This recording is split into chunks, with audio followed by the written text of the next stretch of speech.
it's also a great time to repower the old boat with a new reliable Mercury engine. That's Witz Marine, your authorized repower center. 823 North 11th next to Wheeler Power Sports in Fort Smith. If you knew all that Jody's Auto Service Centers can do for your vehicle and you'd never take your vehicle anywhere else. My fleet is small, 14 trucks and cars. It's a struggle every day with parts, employees, and scheduling, but one thing I never worry about is vehicles. Jody's has special fleet pricing, special in and out service, or free shuttle and pickup and delivery service. And they do everything: service, repair, and maintenance. That makes my life much easier. All my vehicles go to Jody's. Latest technology and highly trained technicians means we could do it all. From the most highly technical repairs to everyday oil change specials, tires, everything, even diesels. Jody'sAuto.com. Schedule free shuttle service or pickup and delivery. Get a tire quote, get financing. Jody's Auto Service Centers, voted best of the best by our customers year after year. We're your neighbor since 1984 with 3 full-service locations in Fort Smith and Van Buren. See for yourself at JODYSauto.com. ESPN Arkansas weather. For today, sunny skies are high this afternoon, right around the 80-degree mark. We'll see clear skies overnight, low upper 40s to low 50s overnight. And then Tuesday, sunshine, a high low 80s. Wednesday, back to sun, high temperatures in the middle to upper 80s. I'm Sally Russell with your forecast on ESPN Arkansas. The weather is brought to you by Shamrock Liquor Warehouse, 5609 Midland Boulevard, your leader in fine wines, beers, and spirits. You're listening to The Morning Rush on ESPN 95.3, KERX Paris, Fort Smith. Don't touch my beef jerky now. Coming to you live from the Crabtree RV Center studios. Broadcasting on ESPN Arkansas and streaming on hitthatline.com. We got a good one tonight. You got a team in here that doesn't respect you.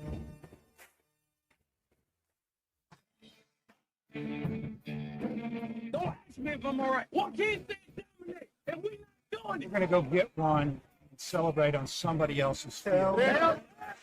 Judge, man, take it to the house. You both said you had very motivational words at halftime. It's halftime with Phil Olsen and Matt Jones. From the bottom of my toes to the top of my head. What's my heart, dog? Let's go, man. I have zero respect for saying no moss at halftime. That's even one Razorback. It's vintage Matt Jones. 1, 2, 3. Turn it. Call or text 877-377-6963. Now, here's Phil Olsen and Matt Jones.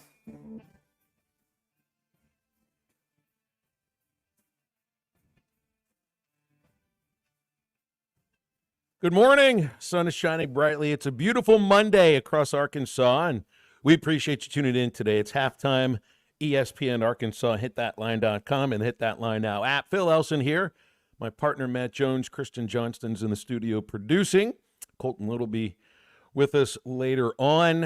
I think some of us allowed ourselves to dream last week. I think I might have been one of them after seeing a big upset 2 weeks ago at home against the Tennessee Volunteers. I think a lot of us allow ourselves to dream up some scenarios that would lead to another top 10 upset inside your own building.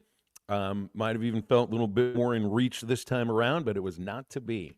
8th-ranked LSU looked like the better team Saturday at Razorback Stadium, get up 34-10. Morning, Matt Jones. I think I allowed myself to dream a little bit about this. I think you did too. Most of our listeners did, but it was not meant to be. Thanks to Whit Weeks and that game-changing interception near the Arkansas goal line in the third quarter. From that point on, all LSU. Tigers looked really good. Yeah, I mean, you got to. We had a little hope going forward. It's still a good Razorback football team. Man, and we'll get to the 3 up, 3 down eventually. But the worst play of the season 2 years ago was when we were playing Texas A&M and KJ tried to Superman and fumbled the ball, and everything just the worst play of the season so far was DeBinion's fumble. I mean, that absolutely crushed our spirits. It crushed our momentum. And I love DeBinion. You know, I'm a fan of his. I thought he was running hard. He had 2 carries.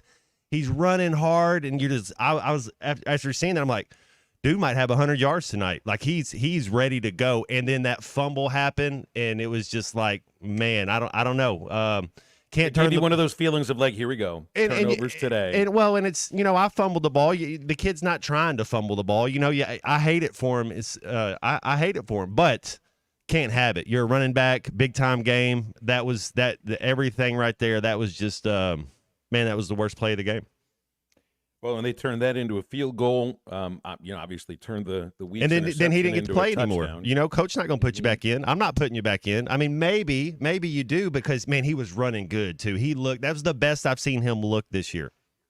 Now, I think that might have been Arkansas's best run of the game too. What did he look like he gained before? He had 2 carries, 15 yards or something. It was like an 8 or 9 yard carry. Yeah, he had back-to-back. Yeah. I don't think he had another run of that length. I don't think he had a run of that length leading up to that play either. But, yeah, I mean, 2 turnovers. It turns into 3 turnovers, but the third one, the game's out of reach by that point. Matt, Arkansas in their 3 losses this year now have a -8 turnover margin, 9-1. And, look, I think you just said you think Arkansas is a good football team. I think it is a good football team. I think they're better than the year before. I think LSU is better than the year before too. I think this is Brian Kelly's best team that he's had in his time there in Baton Rouge. I think his 3rd year now, and man, he said, look, this is a defense that can tackle. It is a defense that tackled very well. I expected Arkansas would run the ball with a lot more success. It basically had no success. And the game, got to give credit to the game plan for LSU too, and how quarterback Garrett Nussmeier executed that game plan. Just kind of, it wasn't a dink and dunk. It was 8 yards to the right, 8 yards to the left. Receivers make the catch there. You said you got to keep the receivers in front of you. They did, but it led to a lot of 7 to 10 yard to 12 yard plays in the passing game. Yeah, no, and that's that's tough, Phil. You take a freshman quarterback that was at Tennessee, and you give him the wide side of the field, and you give him that soft man coverage. Sometimes they don't take it. That's a long throw. It's not necessarily a hard throw, but that's a lot of grass you're covering right there. Nussmeier took it. It was a thing. If you were playing off on his guy, any one of his guys, dude, they had about 4 of them that looked like they could play on the basketball team. I mean, those LSU's receivers all look like they were hoopers, man. That was a big collection of dudes right there. But yeah, that's the best quarterback we've played against so far this year. Yeah, probably the best coach. I think Kelly's a top 3 coach in the SEC. I really do. There's just this, it's like not reputation. It's just, I think it's difficult for some folks to get past the season opening loss that they've suffered in each of his years there, including this year to Southern California. Not a very good team, but they've reeled off 6 wins in a row since then. I think it's an impressive football team. I think that's a really good defense. Take into account what without one of the better one of the better prospects potentially with Harold Perkins, those linebackers played really well. They had a little bit of a pass rush, but I think they won the game because of their linebackers' ability to make plays.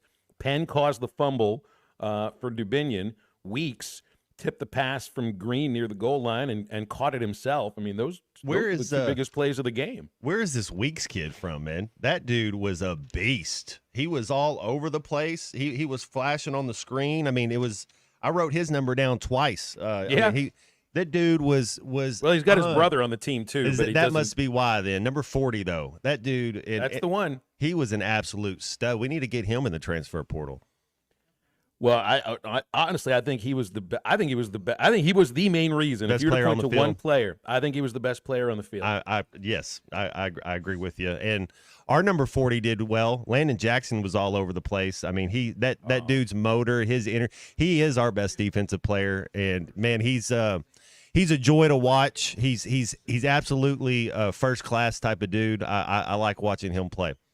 I thought the defensive line did everything they possibly could to try to get to Nussmeier. And a couple of times it looked like they were about to, but this is where, man, like a veteran quarterback makes a difference. He could feel the pressure. He got rid of it just in time to take the hit and absorb the hit too. I think it's a good quarterback.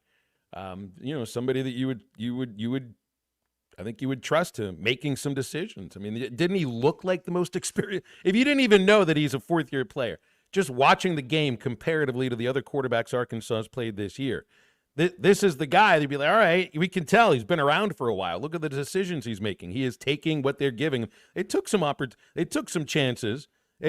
Arkansas covered well on the deep game, with the exception of Singletary needing to commit an obvious pass interference on their first drive.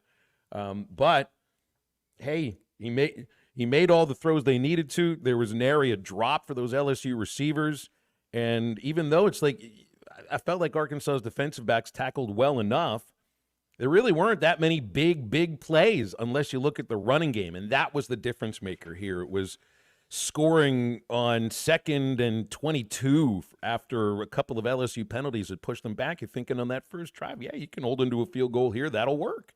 And then Durham runs for 22 to the end zone and 163 yards on the ground for a team that had really struggled to run it. That was the thing I did not expect, Matt.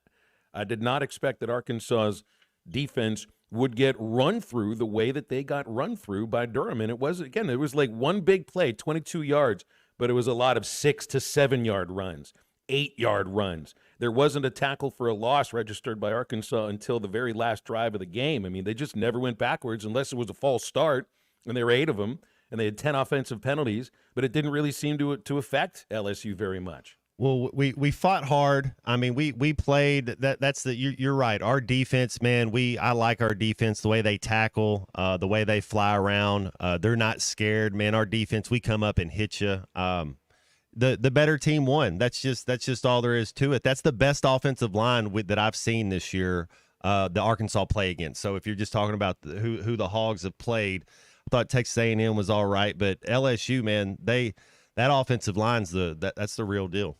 They've got their timing down.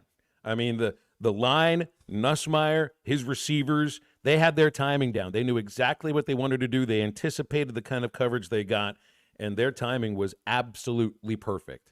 So I was impressed with that. Now you lead to a game this weekend in College Station for first place in the SEC with A&M and LSU. And now you're coming up to a game against Mississippi State that truly, Matt, I mean, it's like you have to win this game on Saturday against the Bulldogs, and I don't think that's a gimme. They've played a couple of tough games in a row. They hung tough with A&M. They hung tough with Georgia. I think it's going to be a really tough game on Saturday in Stark Vegas. It's tough to win on the road, but my Georgia Bulldogs did come through. I had Georgia over Texas, if y'all remember that. And you did. Georgia's defense, they came to play. Everything that Texas had to do, Phil, they earned it the hard way. You know, the old-fashioned, they'd say that's a three-point play the hard way. Georgia's defense – that was the best defensive performance I've seen this year, was that Georgia defense just absolutely stymied Texas. Yeah, it's like you look at a program that's got to go to Tuscaloosa. So Georgia's in first place too, right then, because now they have one loss. Do they have an SEC loss to Alabama? There's Alabama. That was the one loss. But right now Georgia controls their own destiny because now everybody in conference has a loss except for A&M. Is that correct in the SEC? Well, no, LSU and A&M. Oh, LSU and A&M both don't have. Okay. Yeah, and they meet this weekend. That's the battle for first place. Georgia does not play against Texas A&M, and they do not play against LSU either. So you could very well end up seeing a tie for first place with both of those programs, as long as A&M holds up their end of the bargain and wins out, which includes a victory over Texas at the end of the season. But, yeah, look at where Georgia's gone this year. A loss at Tuscaloosa, a win in Austin. They still have to go to Oxford. And it ain't going to be easy in that game either. Well, this Monday on Halftime, we'll have a lot going on. We get Connor O'Gara from Saturday Down South at 1:15 for a look around the SEC, get his thoughts on Arkansas LSU. We'll be doing 3 Up, 3 Down with Dr. Charlie Liggett in about an hour. And Mike Irwin from Pig Trail Nation is joining us right after this break. So stay with us. We'll also have a lot of time for calls and texts. Just throw that number out there for the text line for the moment, 877-377-6963. Good to have you with us today. It's halftime, and Mike Irwin from Pig Trail Nation joins us after this. They were so convincing in their argument, they swung me. This is Halftime. Hey, it's Matt Jones. Join me, Phil, and Dr. Charles Liggett every Monday at 12:15 for my favorite segment, 3 Up, 3 Down. My second up, the game plan that he put together, that was fun to watch. 3 Up, 3 Down is presented by River Valley Smile Center. I'm a patient there, and you can be too. Visit rivervalleysmiles.com or give them a call at 479-646-0706. That's River Valley Smile Center. When you come here, you become family. Ladies and gentlemen, Adventure Dave will be attempting his greatest stunt yet. He will jump over 100 boats, ATVs, cars, and trucks, all at Adventure Oklahoma in Roland, brought to you by Auto Finders. Here he comes now. Adventure Dave, why did you choose Adventure Oklahoma for this stunt? Well, Tom, Adventure Oklahoma is your one-stop shop for adventure, plus no one else would let me jump over their boats and ATVs. Adventure Oklahoma by Auto Finders has it all. Brand new, used, that's right. CF Moto, Arctic Cat, and Segway side-by-sides and ATVs, all with a free 5-year warranty. Only offered by Adventure Oklahoma. Plus, G3 boats, Suncatcher pontoons, and Falcon Bass boats, with delivery up to 100 miles away. The lowest priced pre-owned vehicles in the area, with 90 days to your first payment. That's right. Now, if you'll excuse me, I have a date with Destiny. Yes, and what a jump it will be. No, the jump is tomorrow. This is Destiny. See y'all later. Well, until then, visit Adventure Oklahoma in Roland, brought to you by Auto Finders. AutoFindersOK.com. Your journey starts here. Hi, I'm Kelly Smith, owner of Dixie Digital Imaging. Are you in the market for a new office printer or multifunction device? Look no further. At Dixie Digital Imaging, we bring a legacy of experience and a rock-solid reputation. Our state-of-the-art solutions are tailored to meet your business needs seamlessly. Why settle for anything less? Call us now at 479-783-6600 to get a quote on your next office printer or multifunction device. Elevate your office efficiency with Dixie Digital Imaging, where experience and reputation meet excellence. That's Dixie Digital Imaging, bringing document innovations to the River Valley. Is your roof leaking? Do you have hail or wind damage? Is it just looking old and worn out? If so, you need to call Hoghead Roofing, a family-owned and operated roofing company where the #1 customer is you. They will give you their honest opinion on whether your roof needs replaced or repaired. They have folks that have worked on the insurance side so they can assist with all claims. Licensed, insured, and ready to serve you. Call Hoghead Roofing today at 479-522-0840. God bless.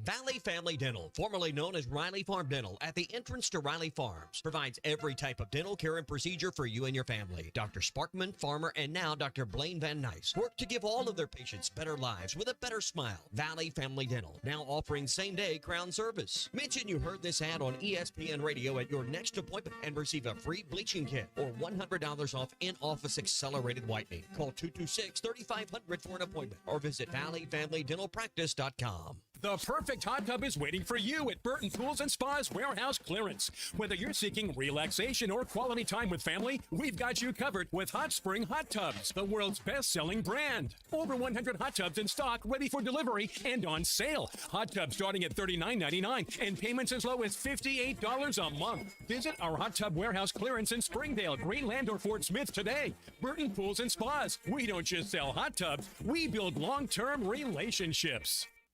Ready to explore beyond the beaten path? Discover the Range Rover lineup at Land Rover of Little Rock. Experience handcrafted luxury with the capability to take on any adventure. The elegant Range Rover offers unmatched performance and first-class luxury. The Range Rover is built for every journey. Visit Land Rover of Little Rock today and explore our incredible Range Rover selection. Plus, take advantage of our promotions and recently revamped service department. Visit us at 25 Colonel Glenn Plaza Drive or log on at LandRoverLittleRock.com.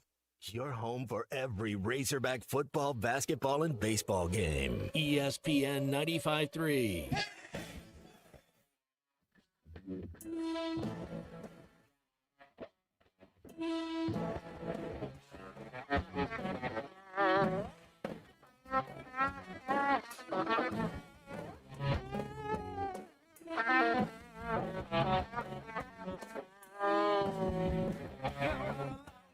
Left at the count like a news and the side effects.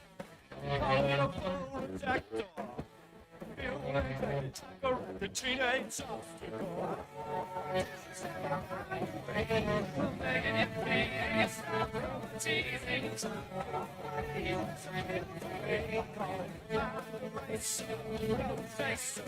Find halftime on 99.5 in Northwest Arkansas, 95.3 in Fort Smith and the River Valley, 96.3 in Hot Springs and Central Arkansas, 104.3 in Harrison and Mountain Home, and everywhere on hitthatline.com. Join the conversation. Call or text 877-377-6963. Now back to the hosts. Here's Phil Elson and Matt Jones.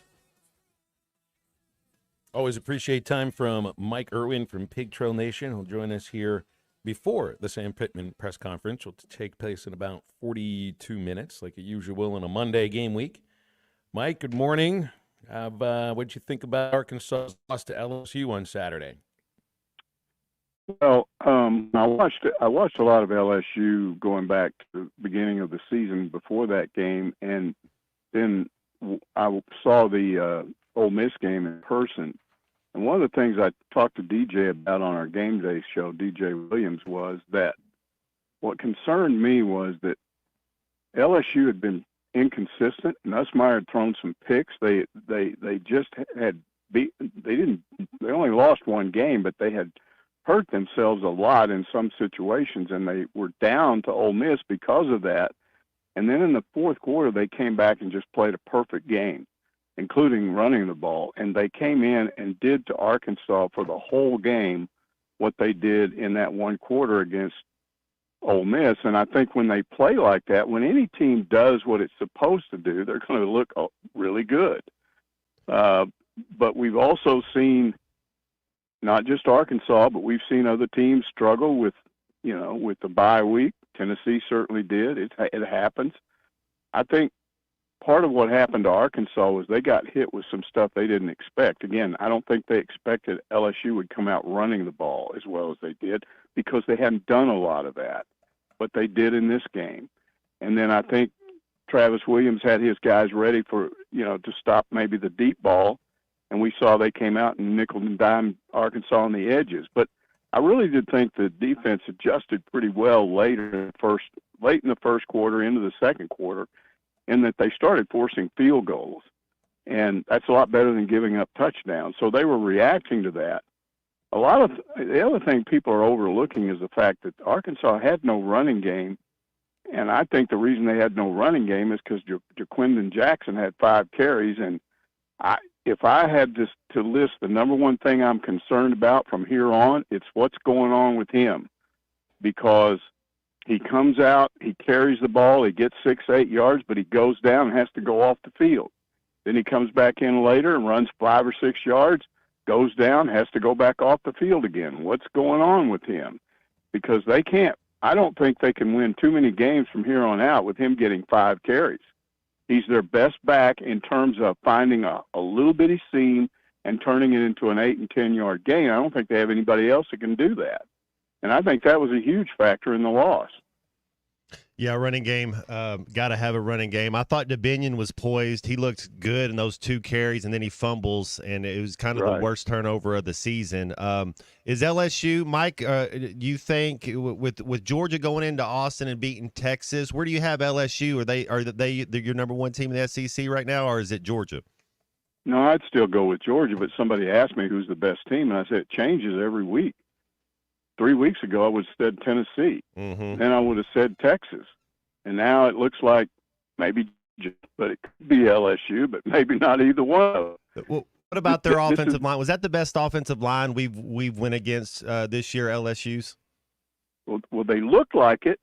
Yeah. But on the other hand, go back and look at some of their other games when they didn't run the ball like that. Teams are just this. There is an inconsistency that we're seeing every week that makes trying to analyze what's going on an issue. And what a lot of fans do is everything is all about what happened right now. So they think what's going on right now is the way it is, and it can change with virtually every team. I mean, once again, Florida is a team that continues to surprise me because I'm still hearing that Napier's going to be fired, but I mean, they're playing really good football and they're surprising people. Vanderbilt, come on, they got to go to Texas now. What's going to happen in that game?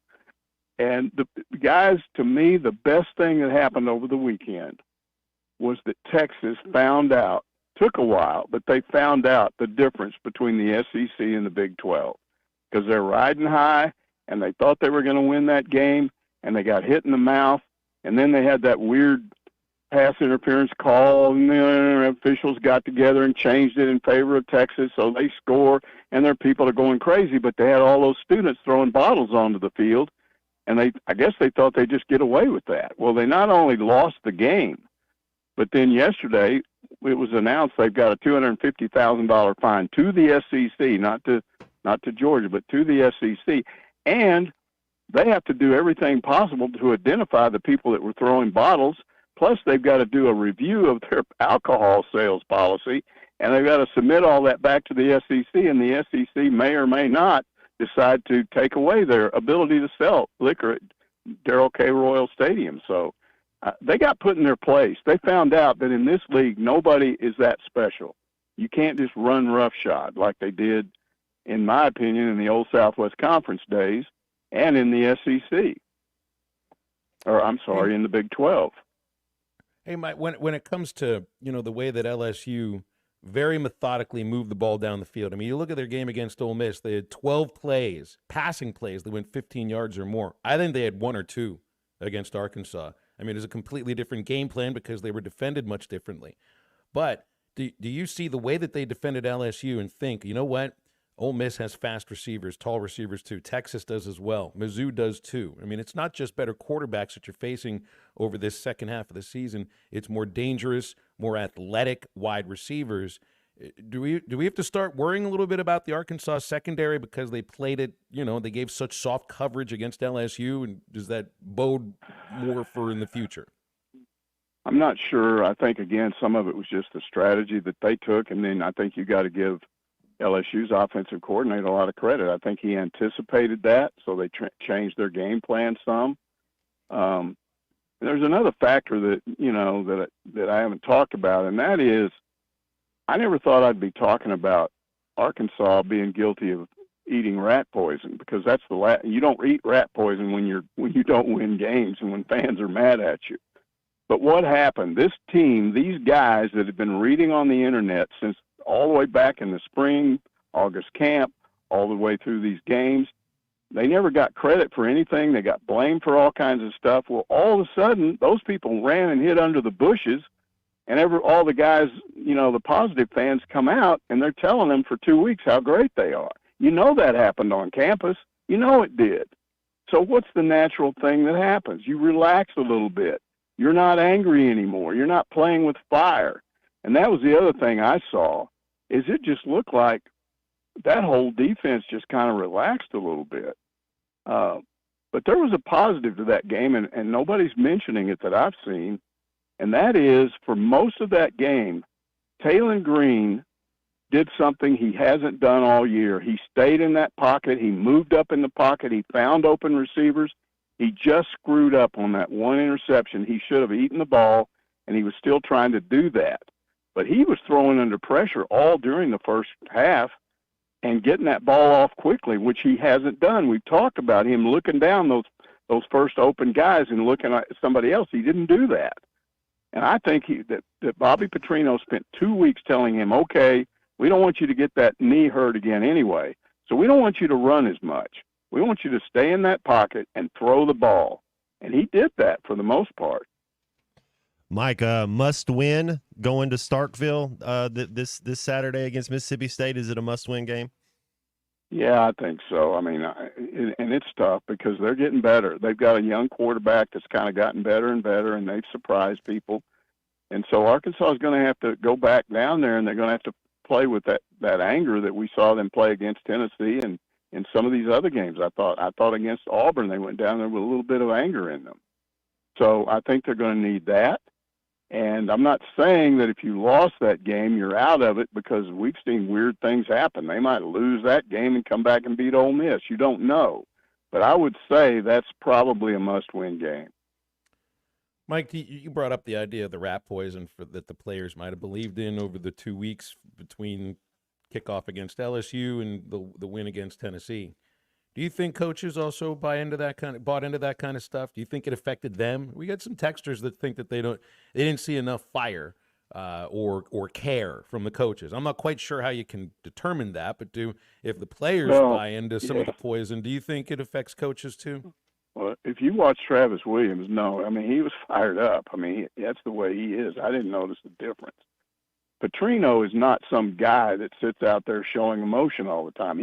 If he gets mad at somebody, a ref, he then will tear into him.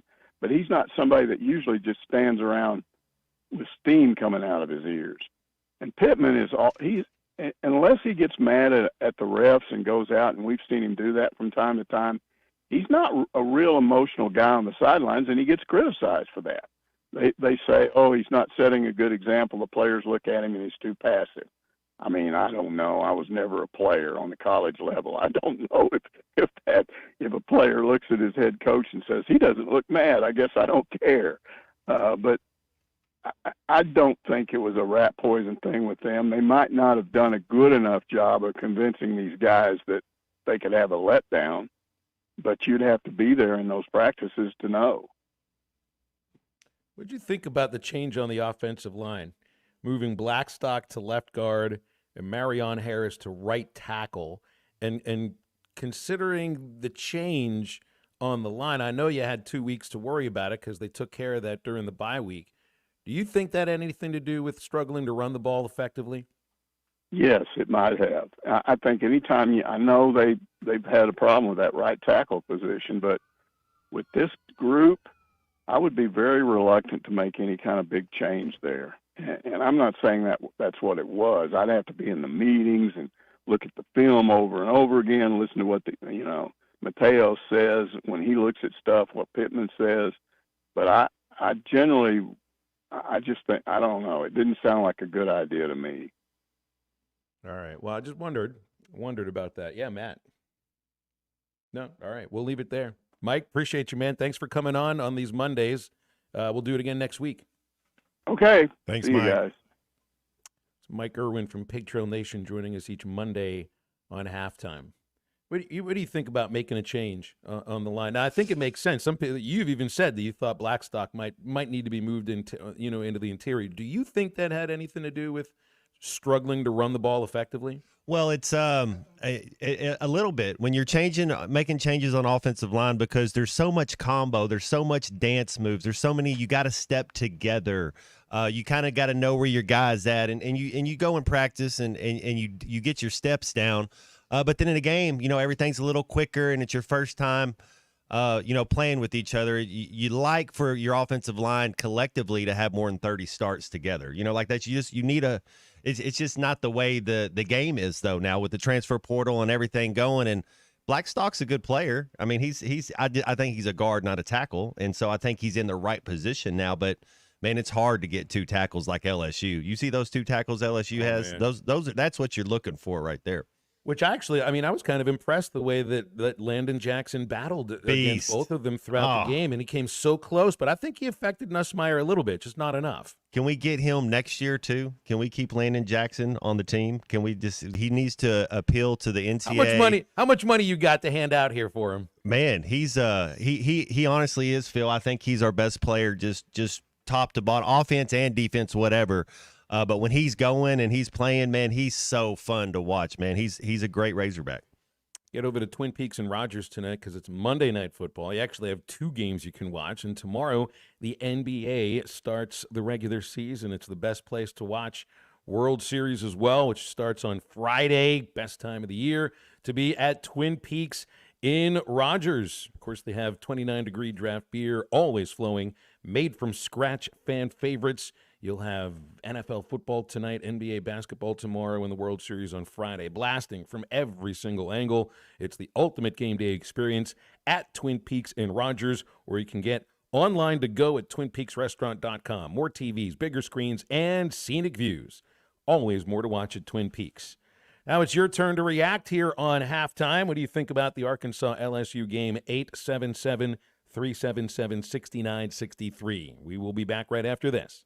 Yo, Adrian, it's me, Rocky. This is Halftime You can now download our new app in the iTunes or Google Play Store. Listen anytime and anywhere on your favorite mobile device. Just on ESPN Arkansas, download the brand new Hit That Line Now app in the Apple and Google Play stores. ESPN Arkansas, more than just radio stations. Tommy Kraft here. When it came time for new gates and some fence repairs at my home, the Fence Man was my first call. The Fence Man does it all, from large commercial jobs to small residential repairs. Wood privacy fence, vinyl fence, commercial or residential chain link, even custom wrought iron fencing. 479-782-3936. 18 months, same as cash financing with approved credit is now available. If it involves fencing, the Fence Man does it. The Fence Man. He ain't afraid of no work. 479-782-3936. It's a dandy white perch.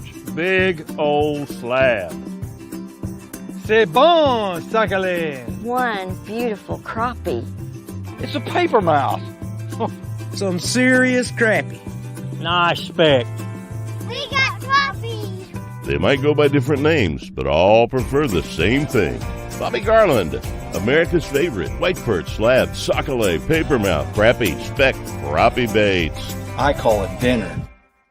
BetOnline is the world's most trusted betting platform and your number one source for everything sports betting. Every stat, every matchup, breakdown, and even live odds and spreads to bet on during the games. With the largest catalog of odds on everything from football, MLB playoffs, NHL, and NBA to political props. When the game is over, head over to our online casino and get in on a game of blackjack, poke. Head to the website today to get in on the action with America's most trusted site for online wagering. BetOnline. The game starts here.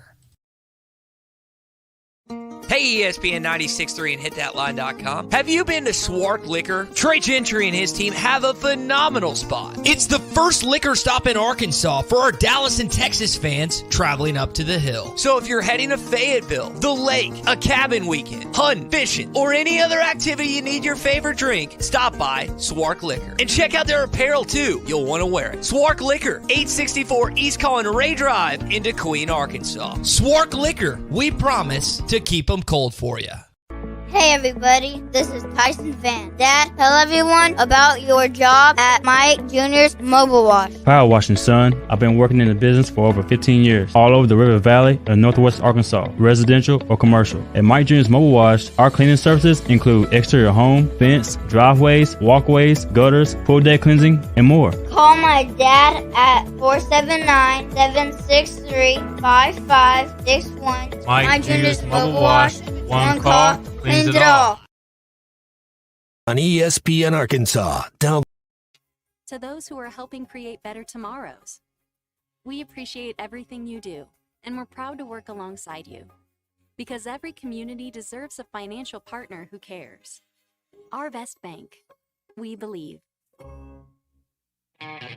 Hi folks, Larry Rath here for Rath Auto Resources and the Meineke Car Care Center, where we are rolling out Rath Auto Relief. Now through midnight on Halloween, get up to $1,500 Rath cash when you purchase any one of our Rath Road Ready vehicles. Use it to pay your sales tax, get extra for your trade, or just take it right off the price. Plus, follow us on Facebook for fun-free giveaways every week. Rath Auto Relief, one more reason all the happiest drivers are rolling with Rath. Rath Auto Resources and the Meineke Car Care Center, Fort Smith. The best things in life never change. They just get better, like Hardee's Original Bag, just $6.99. Loaded with fries, a drink, and 2 full-size favorites. A juicy charbroiled double cheeseburger, melty hot ham and cheese sandwich, or crispy hand-breaded chicken tender wrap. Choose any 2 plus fries and a drink, all only $6.99. Hardee's Original Bag, loaded with handcrafted goodness. It's the greatest meal deal for your buck. Available for a limited time at participating restaurants.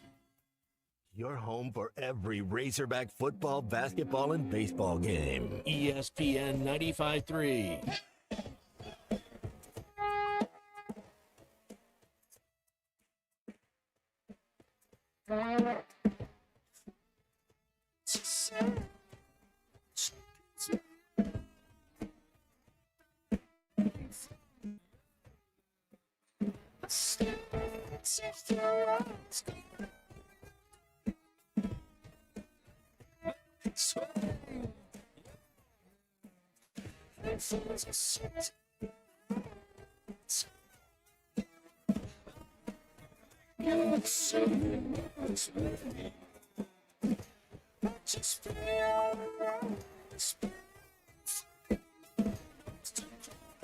this line just to change. You're listening to Halftime with Phil Elson and Matt Jones. Want to jump in the conversation? Call or text 877-377-6963. Now, here's Phil Elson and Matt Jones. A couple of LSU players are on the list of players of the week in the SEC. They got a co-offensive lineman of the week, Emory Jones, the right tackle, and Damian Ramos, the place kicker, is special teams player of the week. 4 for 4 on field goals, Matt. And I feel like if you force LSU into trying to kick 4 field goals, your defense actually might have played okay. It's just they only forced 1 punt, never made the big play defensively. Couldn't get to Nussmeier, never had a tackle for a loss until it was too late. Had their hands on a couple of passes in the secondary. Looked like there was another floater or two that you could have maybe had a chance maybe to get a finger on, tip in the air, maybe intercept, but none of it ever happened, And, I mean, LSU, Matt, they had, let's see here. They had, that would be 4, that would be 8 drives that did not either end the first half or go into the victory formation. Of those 8 drives, they scored on 7 of them. So, I mean, you look at the field position, Arkansas started just about every single drive from the 25 because of the touchback. There was one they started at the 14, and that was it. They never had good field position. And I actually think Arkansas's defense played well enough because, truthfully, like you and I got into this. How many points is it going to take to beat LSU? We thought somewhere around the low 30s to 37, maybe, something like that. Holding LSU to 34 points, I kind of feel that it's not like they did their job 100%. But it's like they did kind of keep Arkansas in the game until the fumble on the interception near the goal line, and then things kind of got out of hand. Man, this team fought hard. I'm proud of those group of guys, man. They definitely fought hard. I'm telling you, man, the momentum of that turnover, DeBinion fumbling, that was just a killer, and I don't think they ever really recovered from that. But you're right. The defense played well, and, yeah, to hold them on those drives to field goals, that's a win. You got to get stops. Our best player might have been our punter. He had that one punt that checked up like a 60-degree. That was a pretty good. The officials didn't even believe. It was like, wait a minute, there's no way that thing could have landed at the 1-inch line, but it did. That's how you would. Like if you're showing a tutorial video, like next year when you're like, this is what we're trying to look for, that's exactly what you want. 877-377-6963 if you got anything you want to get with us here on halftime. What'd you think about the officiating, Matt? Because officiating's, that did get some it got some attention. I felt like I did think going back and looking at the hit on Broden from Penn, the safety, I thought the officials might have gotten it right the first time around. I could see on the replay that his shoulder hit him around the neck to maybe the chest. It was a little difficult to tell, but I did think that that was launching towards the neck. I don't think it was like a cut and dry call, but I did think it was targeting when I watched the replay, and I watched it again this morning. He didn't go with the crown of his helmet, but yes, it's a defenseless receiver. I thought that was kind of the whole thing, was you're not allowed to do that until they catch the ball. So yeah, that was what'd they do? They threw him out of the game because that was 40. Was that Weeks, the guy that did that? Who was the guy? No, that was the safety. Okay, the safety. His name is escaping me for the moment, but I'll grab it for you here. I don't know that the officiating. LSU, Sage Ryan, number 3. Okay, LSU's a little bit undisciplined. They had a couple, some pre-snap penalties. It seemed like a little bit, but 8 of them. There were 8 false starts. Yeah, that was weird. But I didn't think the officiating was too bad. I don't know. I didn't think it was too bad. There were a couple of holdings that got missed, but there's always going to be some holding that gets missed, and a couple of interference calls that. Folks are like, I'm not quite sure about that. I don't think officiating is the reason Arkansas lost this game. I thought Taylor Green put the team on his back there for a little stretch from the, in this middle of the second quarter. He was making play after play and was keeping us in it. I was impressed with how Taylor Green. I've actually enjoyed watching him this year because I think he keeps getting better each week. and it's going to be such a joy to have. Are you worried about losing him in the transfer portal? Like, we're talking because there's a lot of guys out there that I think Taylor Green's a top 4 quarterback in the SEC. I really do, and there's a lot of suitors for Taylor Green. I guess I'm wondering if that depends on if Bobby Petrino is your OC next year too. I think it feels like the two of them are linked. Okay. Well, I hope so. He's going to be a joy to watch next year, and I think that should be a little bargaining power when you're out there looking for talent to come around. It's like, look, we got a returning starting quarterback that can come play here with us. Give us a chance to get a victory. It should help us in the portal. And I would say, too, it's like if you kept this team together from this year to next year, I think it'd be a heck of a lot better. I think it'd be a really good team, but no team stays together from one year to the next. It just doesn't happen in this day and age. Let's go to the phones. We've got a couple of callers on hold. Robert in Fort Smith is up with us first. And before we talk football here, Robert, real quick, congratulations on the Dodgers National League Championship, man. I did not think that – you didn't even think they had the pitching to do it. But do they have the pitching to beat the Yankees? The bullpen is what, like I said, you've got to trade 6 out for a couple of runs. As long as you score 1 to 2 runs for every 6 out, we got a shot at winning. But that's the thing, Kiki, Muncy, Vest, they've all got a hit. No, Tony's still hit, but he's getting a little funk too. But you're right. The bullpen's got to come through for us. Robert, did you see his numbers with runners in scoring position? It's like I think he's hitting like 820 with a runner at second or third base. Craziness. Yeah, he's on. And he's happy, because that's what you bought him for, to do a World Series. So it's the best. If they win it, it's the best series that you can buy with money. So, but have a good one. That's true. Well, what do you got on? Oh, he hung up. I guess he only wanted to talk baseball there. See, he's a Razorback fan. He's a Dodger fan. If you were both of those things, what would you want to talk about right now? We got Big Jake in Bella Vista with us here, too. Big Jake, thanks for calling halftime. What's going on? Hey, I wanted to talk about the bottle throwing there in Texas. When this happened at Tennessee a few years ago, I thought it was a real embarrassment to the SEC, and I really felt that way again. How it was kind of an embarrassment for us to see that, and just the fact that I've never seen referees overturn a call like that. Have you guys ever seen anything? It's just unprecedented to me to see how that could happen, and I can't believe the referees aren't facing any repercussions from this. I'd love to see them get fired personally. I'll take my comments. I'll listen to my comments off the air. Okay, thank you, Jake. Well, look, it's entitled fans acting like entitled fans. There's just not a lot of places where something like this is going to happen.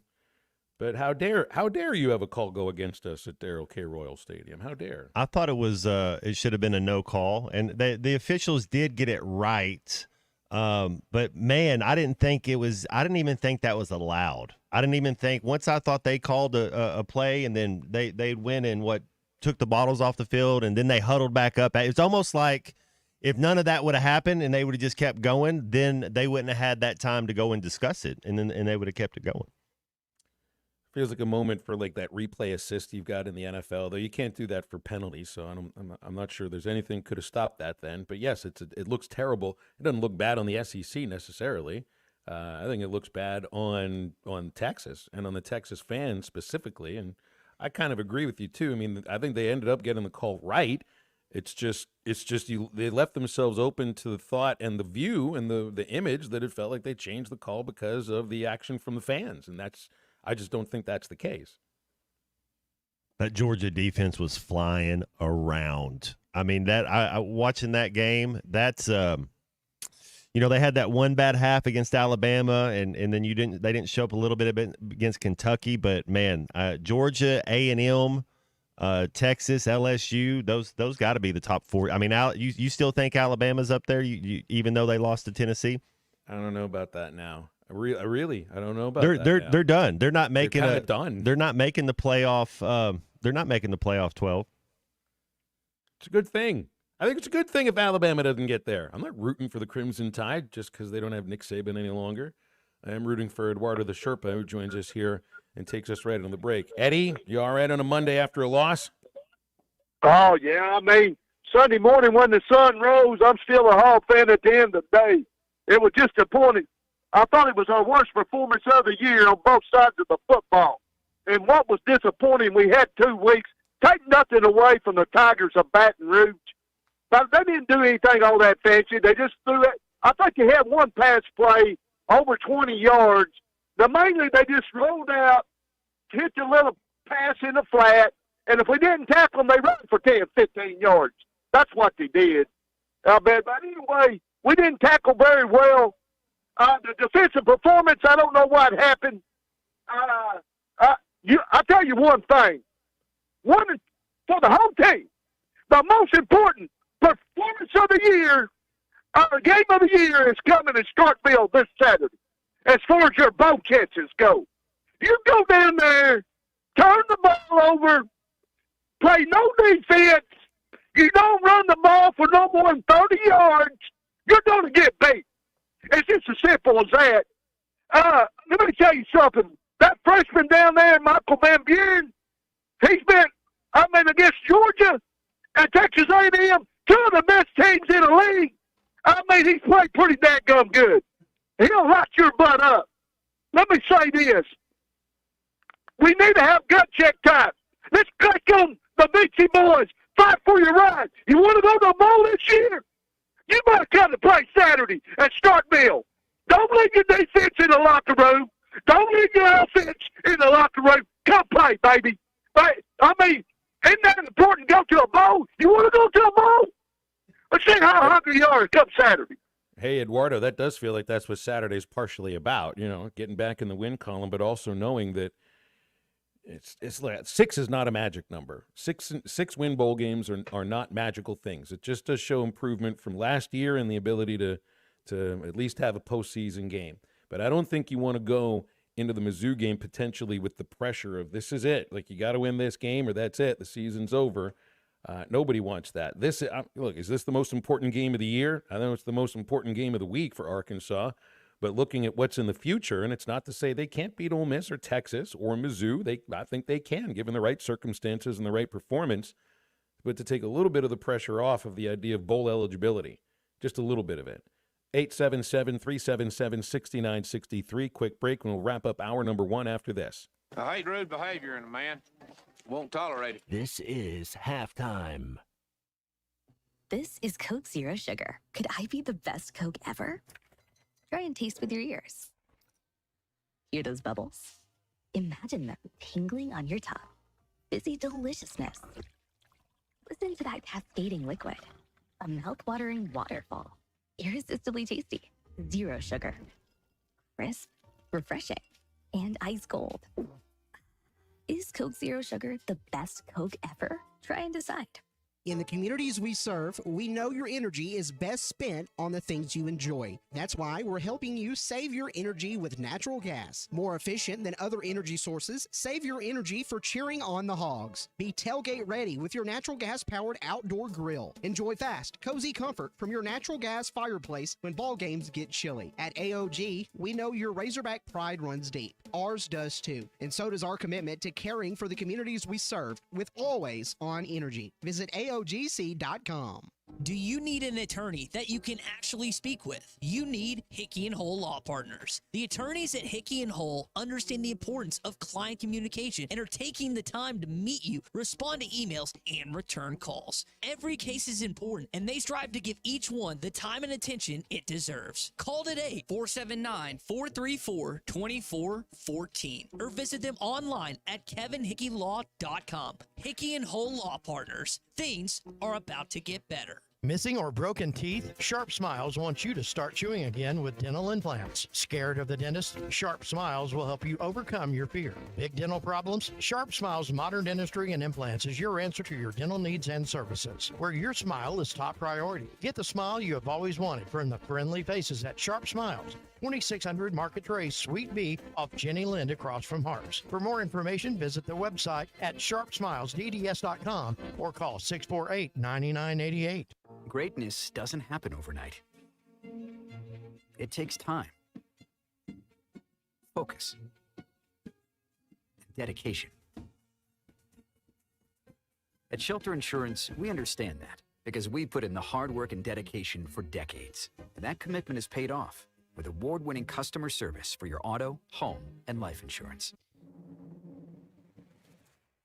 See Agent Chris Dooley in Fort Smith. Walk-Ons is always a win. Whether it's for a post-game celebration, drinks with the crew, or an easy weeknight dinner, Walk-Ons has you covered. Scratch-made dishes, wall-to-wall TVs, craft beers and cocktails. Dig into their mouth-watering menu items like po' boys, gumbo, and voodoo shrimp, plus fan favorites like juicy burgers and fresh salads. Find your nearest location in Rogers, Fayetteville, Fort Smith, Conway, and Little Rock, or order online or in the app. Walk-On Sports Bistro for the win. It's Ty Richardson live at Rainwater's Men's Clothing and Tuxedo Rental. I'm here with my friend Gail Rainwater. One of the many things you guys offer is tuxedo rental. Yes, we do a great business of renting for weddings and proms. What sets us apart from most other places that rent clothing, you get to try it on. You come in, we measure, you try it on immediately. And the reason for that is we carry everything in stock. You get to check the fit immediately. Rainwater's Men's Clothing and Tuxedo Rental, where it's fun to look good. Are you an angler having trouble finding all the bait, tackle, and more for your fishing needs? Make Awake Bait and Tackle, now located in Fort Smith next to Witts Marine on North 11th Street, is your place. Make Awake Bait and Tackle also has the largest selection of plastics in the River Valley. Reactor Innovation, Bobby Garland, Zoom, Mega Bass, and more. Check out the Daiwa Rod and Reels. Make Awake Bait and Tackle, 803 North 11th Street at Fort Smith, 479-926-9320. Also get your rod and reels repaired. Come see us next to Witts Marine at Make Awake Bait and Tackle. Your home for every Razorback football, basketball, and baseball game. ESPN 95.3. When I was young, so much younger than today, if I needed anybody's help in any way. Now these days are gone, I'm not so self-assured. Find a gentle mind, I'm opening up the doors. Welcome back into Halftime Live from the Crabtree RV Studios. Crabtree RV Center in Alma, where we make your dreams come true. We have plenty of texts already coming in about this, wondering where's Brian? How come Brian has not called yet? Does anybody really expect to get a phone call today from Brian, the former Razorback fan who disavowed his former favorite program for the most hated program in the entire state, the Texas Longhorns? Will we hear anything from him? I guess we could also ask Met fans if they feel like calling in today. I guess we could probably ask Cleveland Guardian fans to ask if they want to call in today. Cowboys didn't lose over the weekend, but folks can call in about that as well. 877-377-6963. Jerry can call in. Jerry. Yes. The soft J until they get another win. Until they get a playoff win. Until they get a playoff win, it's a soft J. Can we get a soft B for Brian? However it is you say a soft B until Texas gets their next victory. B Ryan? Yeah, B Ryan. B That's Ryan. exactly right. That's what we'll call him next time he calls in. Where's B Ryan from Ozark? He knows the number. Or maybe finally he found Craig Way's radio show in Austin. I still can't believe that. Guy's a huge Texas Longhorns fan, never even heard of the longtime voice of the Texas Longhorn. Anybody out there listening here who's a Razorback fan heard of Chuck Barrett? Oh, you have. Go figure. I just thought it was Matthew McConaughey. I think, what was the term? Minister of Culture or something? Oh, must be nice. Must be nice. Give me a break. And stay with halftime. We're into hour number 2 right after this.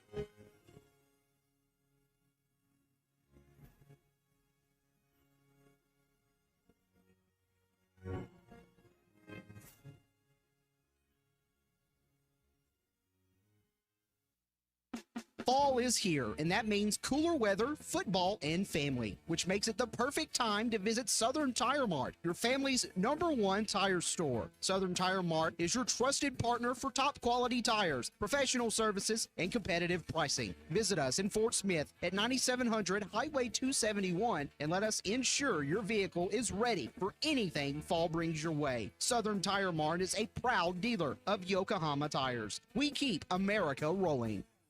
TGI Fridays on Rogers Avenue, Fort Smith has an incredible lineup for their meal deals. This includes crispy chicken fingers for only $9.99, served with seasoned fries and coleslaw. Whiskey glazed chicken slammers, $10.99. Buffalo chicken slammers, $10.99. Grilled salmon for $15.99. And Friday's big ribs for $14.99, all served with a side and fountain drink. Don't miss out on their happy hour. Karaoke on Tuesdays and Thursdays, and 50-cent wings on Monday. TGI Fridays, I-540 and Rogers Avenue, Fort Smith.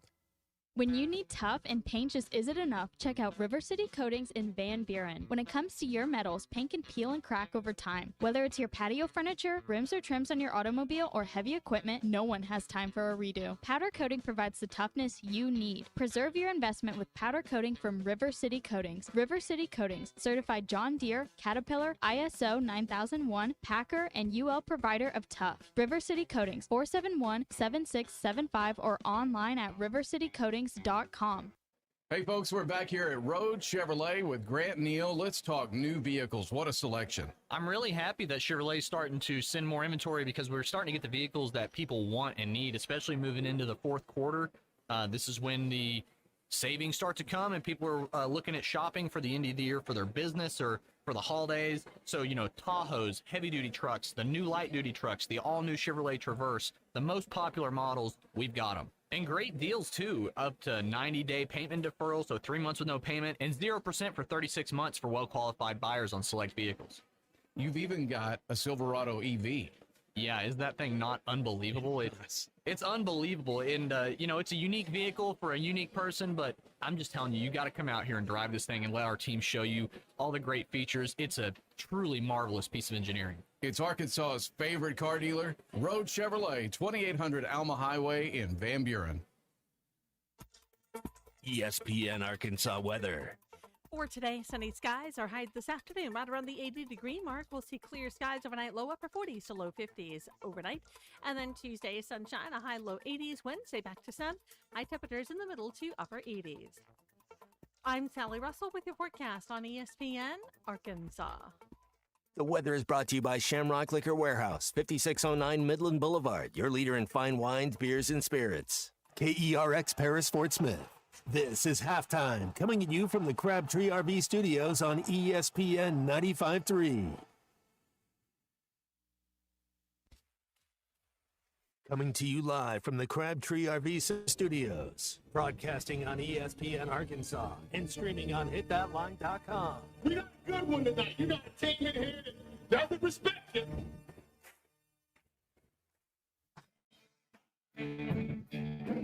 Don't ask me if I'm all right. What can't they dominate? And we not doing it. We're going to go get one and celebrate on somebody else's field. Yeah.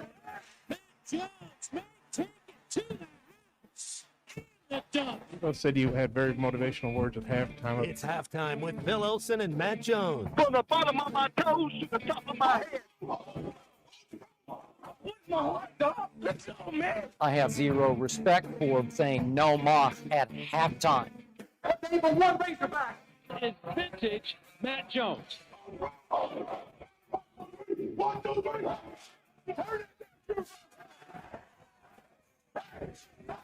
Call or text 877-377-6963. Now, here's Phil Olson and Matt Jones.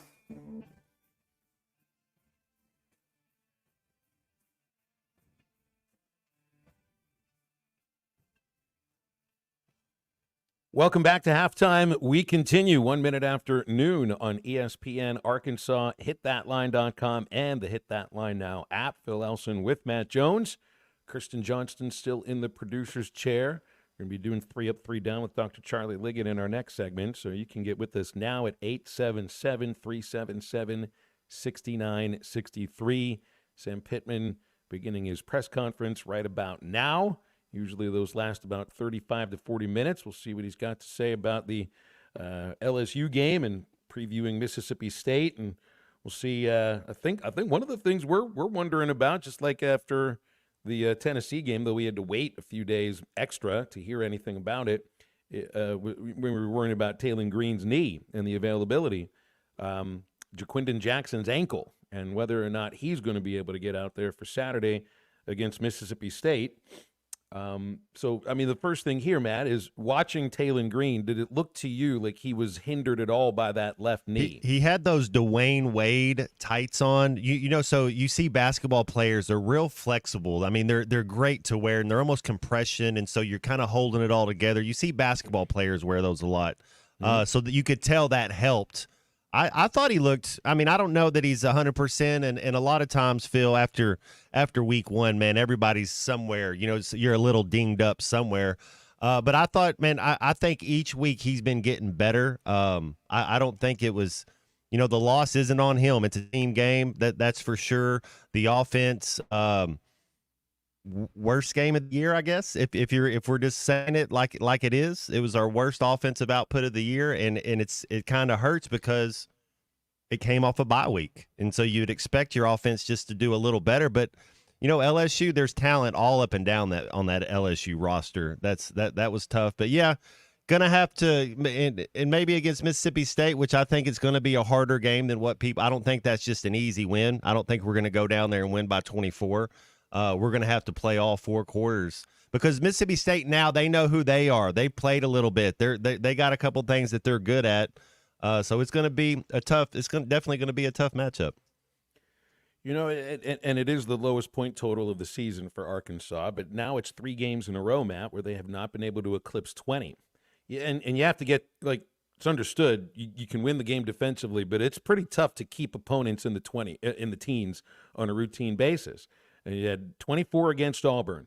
And since then, 17 against A&M, 19 against Tennessee, 10 against LSU.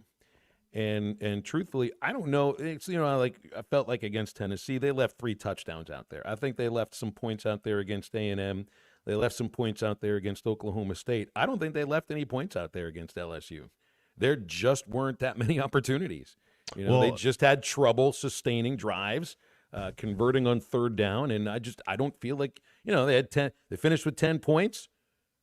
Feel like maybe they could have scored 13, right? It just wasn't there for them. So yes, I agree. It was their worst offensive game.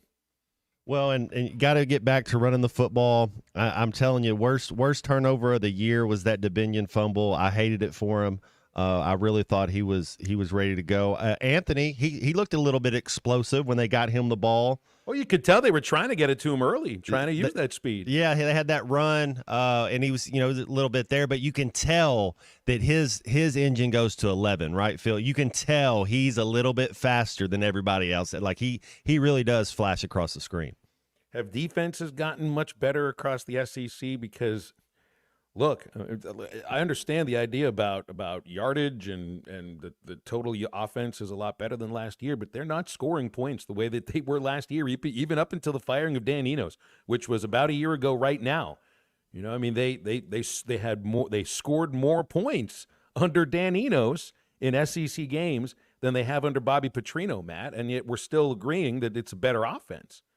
Because I think it is, but it's not coming out in points. Well, and, you know, our quarterback got sacked 3 times. We didn't sack their quarterback once. I told you before the game, or I didn't tell you, we were just talking about it, but one of the keys to beating LSU was getting that quarterback's jersey dirty. And they hit him a couple times, but, man, he never really felt like he was a lot of stress-free games back there. You know, he's back there doing his thing. It's not necessarily having all the time, but we didn't really stress him out much. He was able to kind of relax and just kind of get the ball to who he wanted to. Yeah, he kind of had a sense of where was he was going to go. You could tell, you know, where the soft coverage was. He just threw it in that direction. And I don't think the receivers did anything special. They just caught what came their way. They didn't have any, 1 or 2 drops, if that. Man, those receivers, that's a 5-on-5 basketball team. That's for sure. And it goes back to it. I mean, and yeah, that last turnover, if you don't want to count it, but 2 turnovers and we got up 3 sacks. We got 0 sacks and 0 turnovers. You know, I thought it's also where those turnovers occur. It's like so often they're happening inside, not just inside their own territory, but like the 2-yard line where Weeks, finished that interception. I forget exactly where Dubinion's fumble occurred, but midfield. That was about your own. Was that about your own 35 or something? Around midfield, yeah. It's also the placement of where a lot of these turnovers come from and how deflating they are. Like once Weeks deflected that pass, came off the edge untouched. I think he was just hidden. Nobody could see where he was rushing from, and leaps in the air. I mean, look. You can blame Green for throwing it or whatever, or the unblocked or all that. I just think Whit Weeks made a great play. That's all that was. That was an LSU linebacker who played really well against them last year too, by the way, who just made a play, and it happened to be the play that I think won LSU, or at least gave them the opportunity to stuff it in the end zone. And from that point, it was game, set, match from that moment. We ran some crossers early. We hit Armstrong in the first quarter, second quarter. I mean, we had him on some overs, crossers, mesh, whatever. And then it's like I don't know if we went back to those plays in the second half. I don't know if we ran them again. But you got to tip your hat to LSU. That's right. And the offense has to be better. The offense, 10 points in the SEC. You're not going to beat anybody if all you're putting up is 10 points. You look ahead at what LSU's got coming up now. This A&M game is their toughest game left. They get a bye after that. Then they get that Crimson Tide team that's struggling, but they get them at Baton home. Rouge. Yeah. They get them in LSU. That's still a tough. At Florida, Vanderbilt at home, and then finishing with Oklahoma in Tiger Stadium. So they get 3 of their final 4 at home. LSU very well could end up. They beat A&M. There'll be 7 wins in a row. They could end up with 11 wins in a row and an 11-1 season going into the SEC championship game. Really well. I mean, I think this is Brian Kelly's best team there. And that's saying something considering they have 3 first-round offensive picks that are playing right now in the NFL. Think about that. There's talent. They got talent all up. They got first-round picks on that offense right now. I mean, that are going to be first-rounders. They have Roll talent. on trees, man. Yeah, they do. They got tackles, they got receivers, and they have a really smart quarterback. John in Fort Smith is with us right here. John, thanks for calling halftime. What's going on? Hey, guys. Appreciate your show. Hey, thank you. I'm glad you said what you said, Phil, about the offense. I mean, I think it's ironic that people were all over Dan Enos, but not very much is being said about Bobby Petrino's offense. Since the A&M game, really, it seems like teams are making adjustments, and we're not making any adjustments on their adjustments. So, I mean, I'm not blown away with Petrino's offense, and I get it. I understand that it takes time to, I know the first year he was there, they didn't score more than 28 points in any game. It was that following year when their offense really took off. But John, I also think they've played some tough defense, like A&M's defense. That's first class. Yeah. Tennessee's defense, that's legit. So is LSU. That's got to be part of it too. It's not just struggling offensively. I think they've played some really good defenses. Yeah, and what surprised me more than anything was the way LSU was able to run the ball. LSU hadn't run the ball on anyone, and the fact that they ran the ball so easily on us, which they did. I mean, it was just they could run anytime they want, any play they called, they could get off chunk yards, and that was surprising. That especially coming off a bye week, that they ran the ball so easily on our defense. So anyway, hopefully they'll shore things up, and we'll get a dub at Mississippi State. Thanks, guys. John, thanks for calling. Yeah, I mean, their best game on the ground, Matt, was 237 yards, but that was against South Alabama. Outside of that, they ran for $132 against South Alabama. $132 against South Carolina. They ran for 158 against the Razorbacks. We just, I mean, they had the momentum. They did whatever they wanted to. We only had 9 third downs, they had 14. I mean, we never really got going. We had a couple moments, I thought, that there was a couple times we were moving the ball a little bit, but honestly, our offense, we didn't look very good. I mean, in LSU, when you play good teams, that can happen, but you see when you can't run the ball, and then when we can't pass, when everybody in the stadium knows you're passing. These are a couple things that you have to be able to do if you want to be success, or if you want to be considered in that tier 1. I think right now we're tier 2. If there's 3 tiers in the SEC, I think we're a Tier 2 team. And if you want to be a Tier 1 team, you have to be able to run the ball. No question about it. Then you have to be able to pass when everybody in the stadium knows you're passing. We knew LSU was about to pass the ball half time. I mean, you knew what they were going to do, and they were able to do it. They played offensively, at least statistically, the way that Arkansas would want to. Arkansas is the team that had the winning time of possession over the first 6 games. Arkansas was the team that had established the run in the first 6 games. They just were comfortable all game, yeah. That's right. They did the Arkansas stuff to Arkansas. Cecil's here with us now, then we'll break. Cecil, what's going on? What's up, fellas? I'm just here doing what I do, listening to my favorite radio station. Man, it was, like Matt said, we really didn't ever get going. LSU played a fantastic game, man. I mean, like I say earlier, we would get a penalty. It would be 3rd and 15 or something like that, and they would come up with the first down. I'm like, wow. And then it was 3 other things. The interception, it was a tip, an interception. They scored. And then that targeting penalty, he didn't hit him with his helmet, but he hit him high with his shoulder in the head. That should have been one. I mean, it should have been one. And then the interception was right in front of me. I was on the second row, and that was the interception. So those are 3 game changers right there. Because, it was tit for tat all game. They was always in front,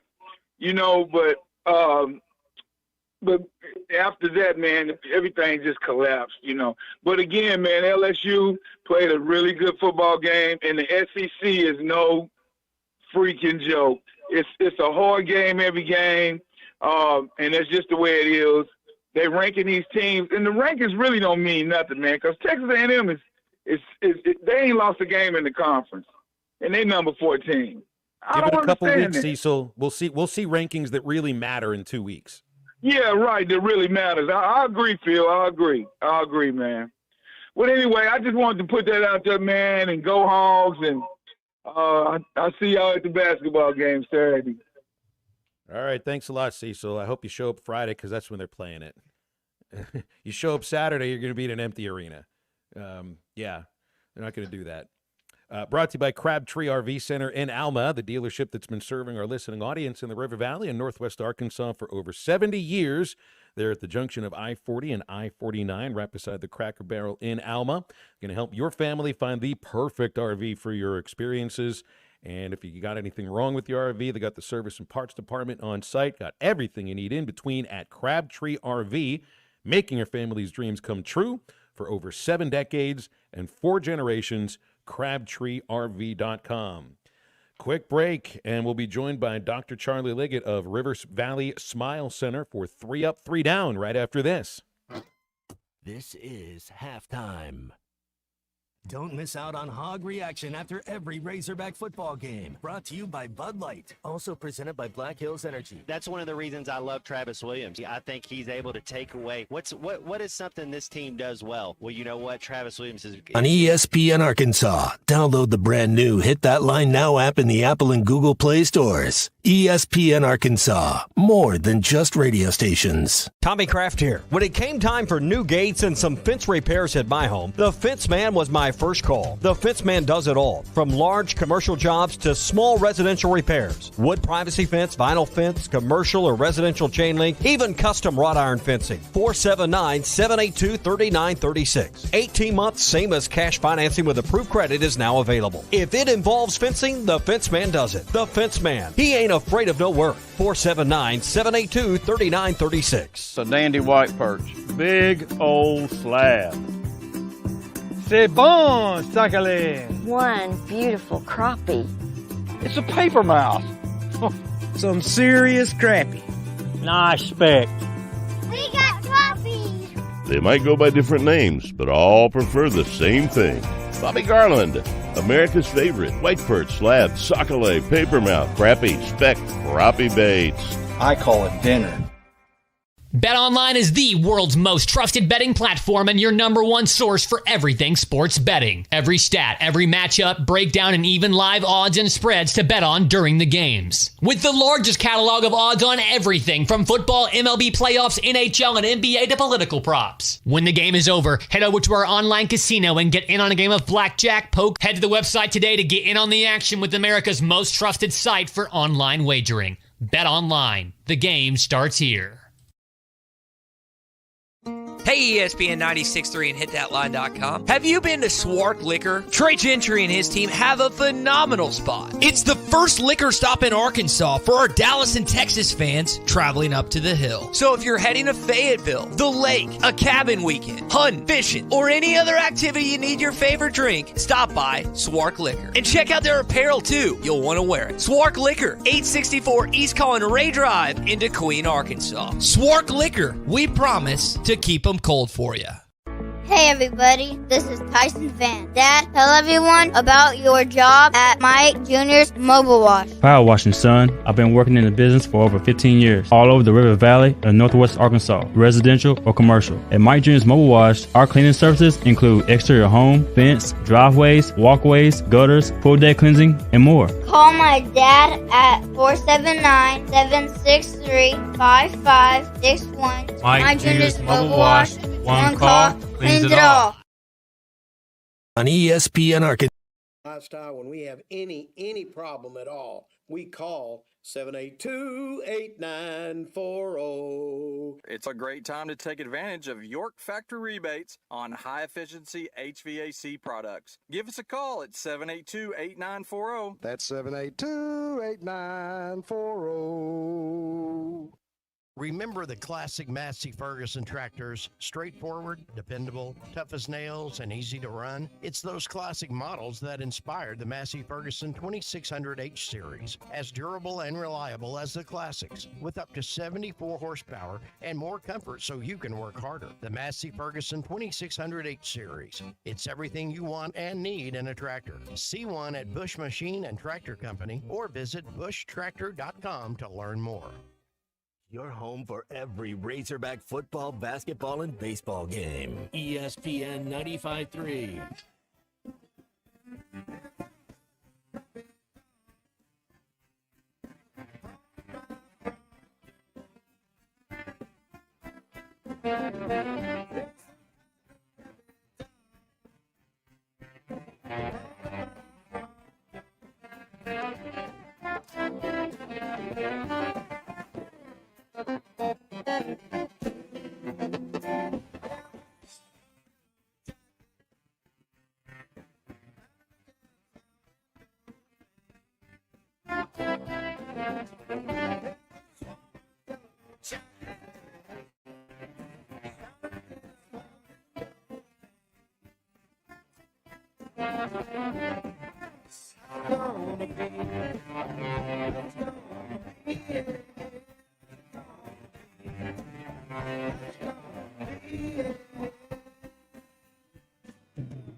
Make sure to follow Halftime on Twitter at HitThatLineAR and on Facebook and Instagram at HitThatLine. Call or text 877-377-6963. Now back to Halftime with Phil Elson and Matt Jones.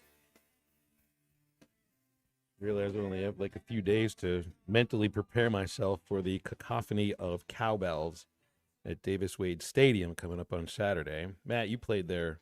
You played there twice? Yeah, we my senior year we went down there. One of the best Dean Weber contraptions he ever did. He put this like cable cord springy thing on my hamstring to my calf that was connected. It was a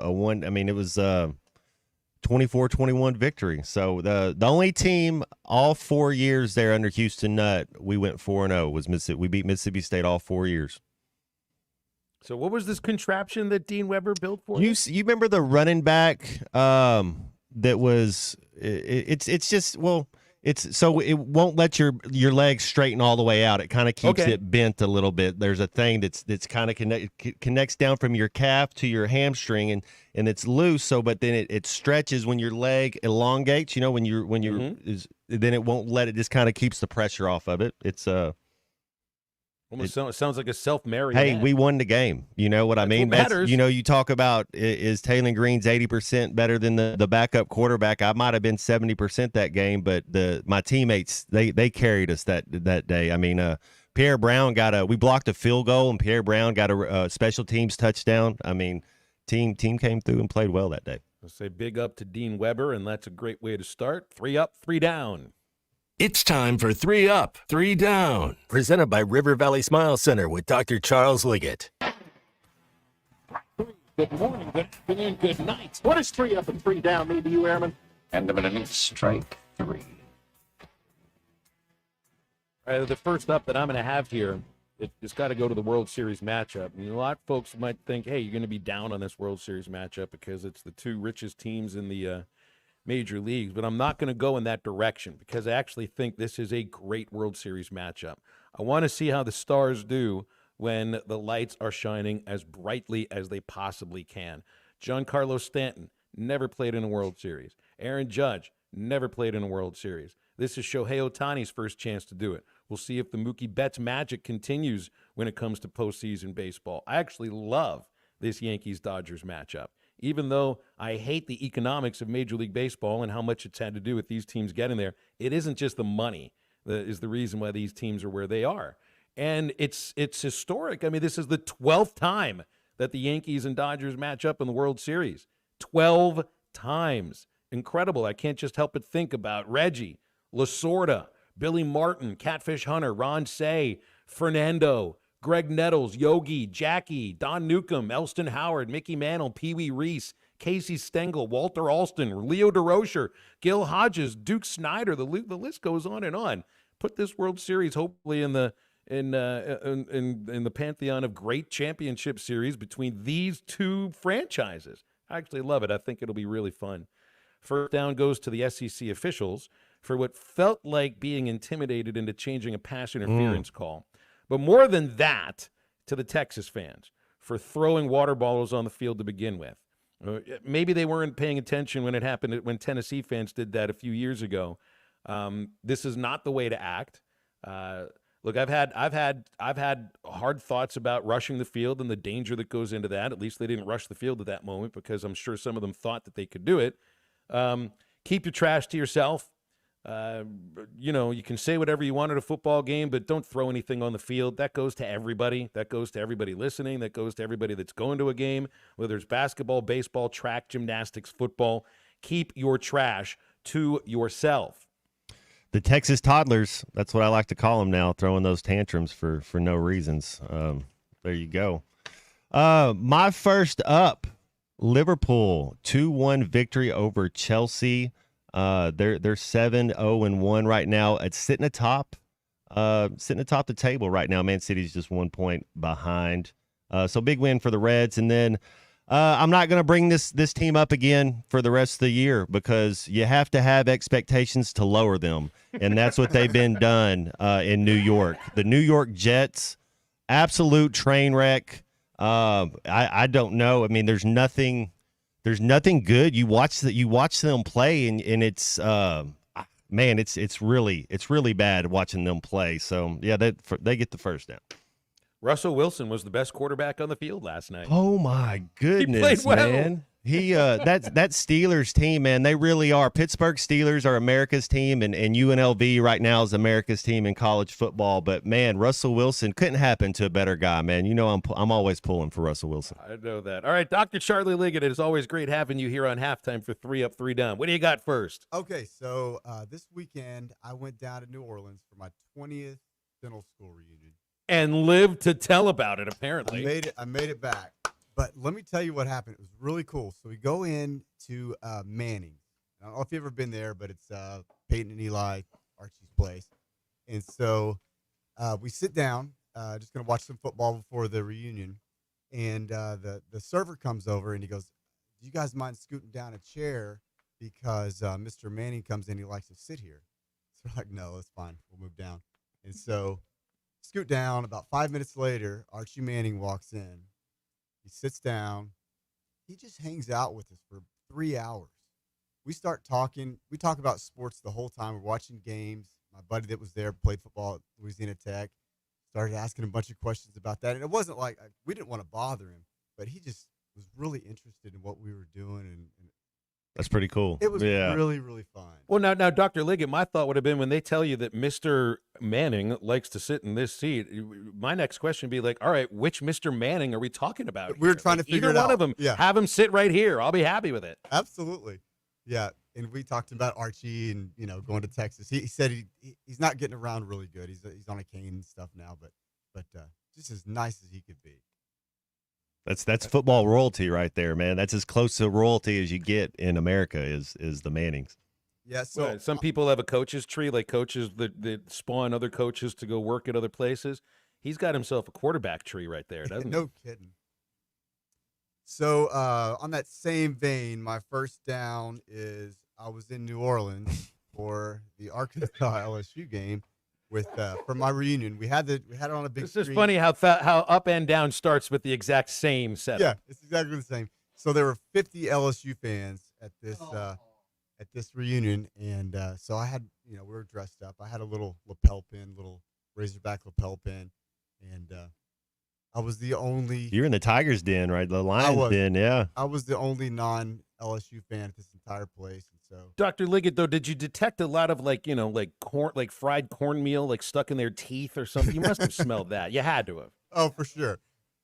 Yeah, it was tough, and there were times when I thought it was going all right. When it's 16-10, everything's going the right way, and then we have the turnover, and you're just like. Then you turned into a punching bag, didn't you? Oh, I sure did. And there's nothing. What are you gonna say?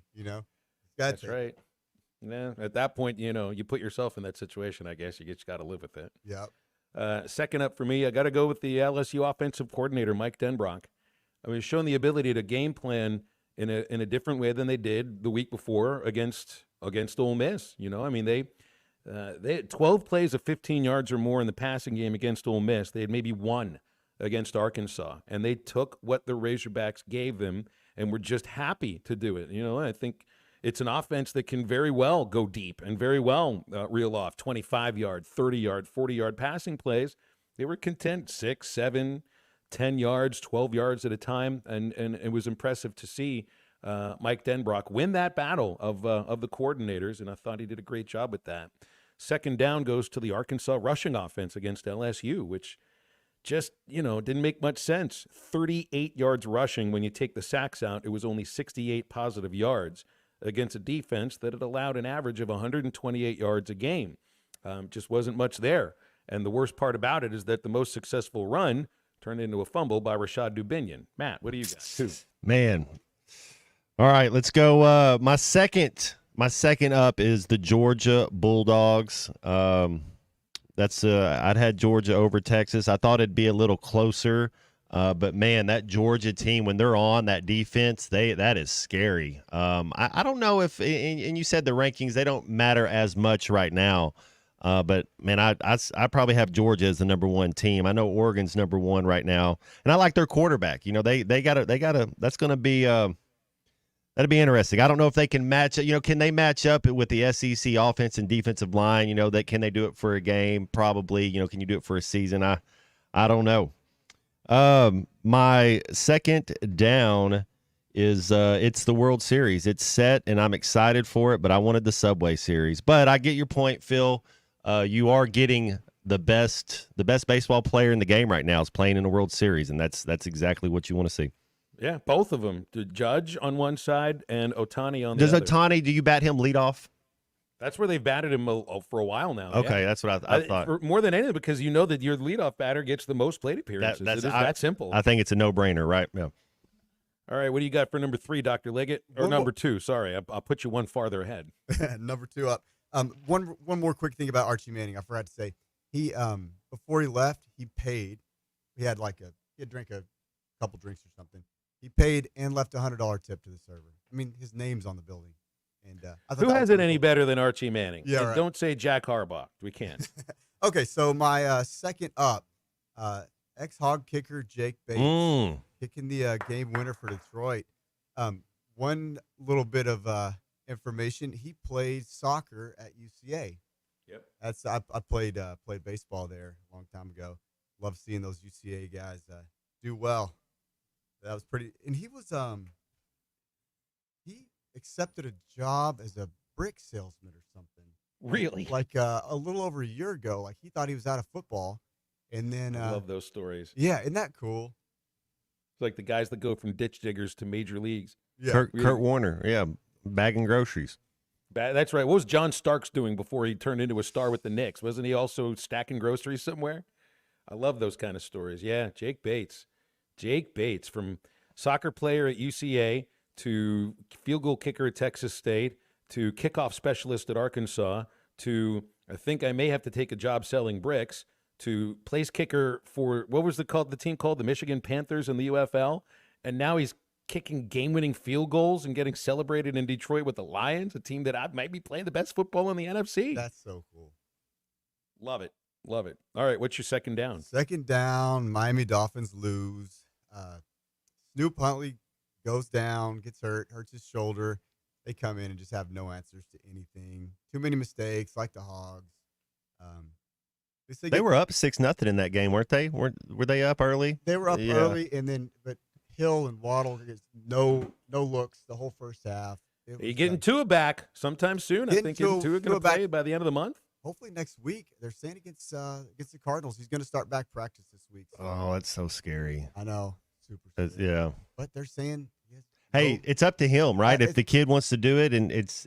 I think as an athlete, Doc, I think that anybody in that situation, it's hard because that's all you know. Yeah. You all he knows how to do it. Not he has his faith. He has a lot of other things. I'm not saying that he's just wrapped up in football, but seriously, that's what he likes to do. Yep. And if his doctors are saying it's okay, who are we to say? That's right. Go with my third up. It's Cam Curl, former Arkansas defensive back, now with the Los Angeles Rams. He scored his second career defensive touchdown yesterday on a scoop and score in their 20-15 win over the Raiders. My third down goes right to the preseason AP poll. 25 teams were ranked. 13 of them are no longer ranked. 10 of them don't even have a vote. Alabama's moved from 5 to 15. Ole Miss 6 to 18. Notre Dame 7 to 12. Here are the teams that are no longer even ranked. Michigan was number 9. Florida State was number 10. Utah 12. Oklahoma 16. Oklahoma State 17. Arizona 21. Kansas 22. They have won one game. USC 23. North Carolina State 24. And Iowa 25. And again, that is 13 of the preseason AP top 25 are not ranked. 10 of them don't even have a single vote. Let's go Indiana and Iowa State. Let's go. Indiana is America's team. That's right. That's right. Army and Navy. Yeah, but up there. More so Army and Navy. You're right. You're right. All right. My third up, kind of the same thing Dr. Charlie was talking about, but it's the whole NFC North. That Jake Bates. You love seeing kids from Arkansas do well. What a great field goal, but. Detroit 5-1, Minnesota 5-1, Green Bay 5-2, Chicago 4-2. Might be the best. Detroit might be the best team in National League, and they did lose their best player, so they're going to have to go out. You can go pick up. They got to go get another defensive end. They got to go get somebody who can rush the passer. Losing that guy really hurts them. But man, what a division. And then my third down, worst turnover of the season. I hate it for the kid. I hope DeBinion keeps his head up. I'm a Rashard DeBinion fan. It was bad timing, everything. Can't put the ball on the ground in a game like that. And he's not trying to. It's just part of it. Hopefully he can get some. If Jackson can't go, you got to have somebody. You got to have a 1-2. And I think DeBinion was looking like he was ready. Maybe he can continue some of that, and hopefully he'll have a better week this week. Dr. Liggett, take us home. All right, so third up, how about Brett Bielema, Barry Lundy getting it done, man? And plus, those unis were amazing, weren't they? Those did look really cool. Yeah. I saw I thought didn't it You've take seen like the movie 2 hours Leatherheads? to hand paint each of these helmets? Yes. That's what that's what they look like. Was the fighting Red Granges? Yeah. And my third down is kind of back to the SEC officials. The targeting calls just seem inconsistent. It's not why we lost, but I just want some consistency there. It seems like week to week it's just different. Yeah, I mean, I can understand what you mean. I thought I saw targeting on that call. Guy launches his shoulder right to the neck of a player that was defenseless. It kind of did look like it was targeting. But he definitely launched. He didn't lead with the crown of his helmet, so I get that, and he didn't hit him in the actual head. So you kind of, but he definitely, I mean, he definitely launched. 3 Up, 3 Down has been presented by River Valley Smile Center. Matt is a patient of Dr. Liggett, and you can be too. That's right. We've been buddies for a while, and he's a great dentist as well. And I just heard they won Best of the Best again. They had 8 years in a row. It looks like it's 9. Doc, tell us about what you guys do at River Valley Smile Center. Well, we focus on evidence-based dentistry, which relies mostly on the current research. But the technology is what's really cool, though. My partner, Dr. Johnson, he places implants using cone beam CT and computer-guided placement. But one thing I wanted to mention was on Friday, November 1st, we're hosting an event that we've done for a few years called Operation Stand Down. And so in this event, we will see anybody in the military that needs a cleaning or an extraction for no charge at all. So if you're in the military, been in the military, you're a veteran, just call Gina at the VA, or you can email her at gina.chandler@arkansas.gov. And that's November 1st? It's Friday, November 1st.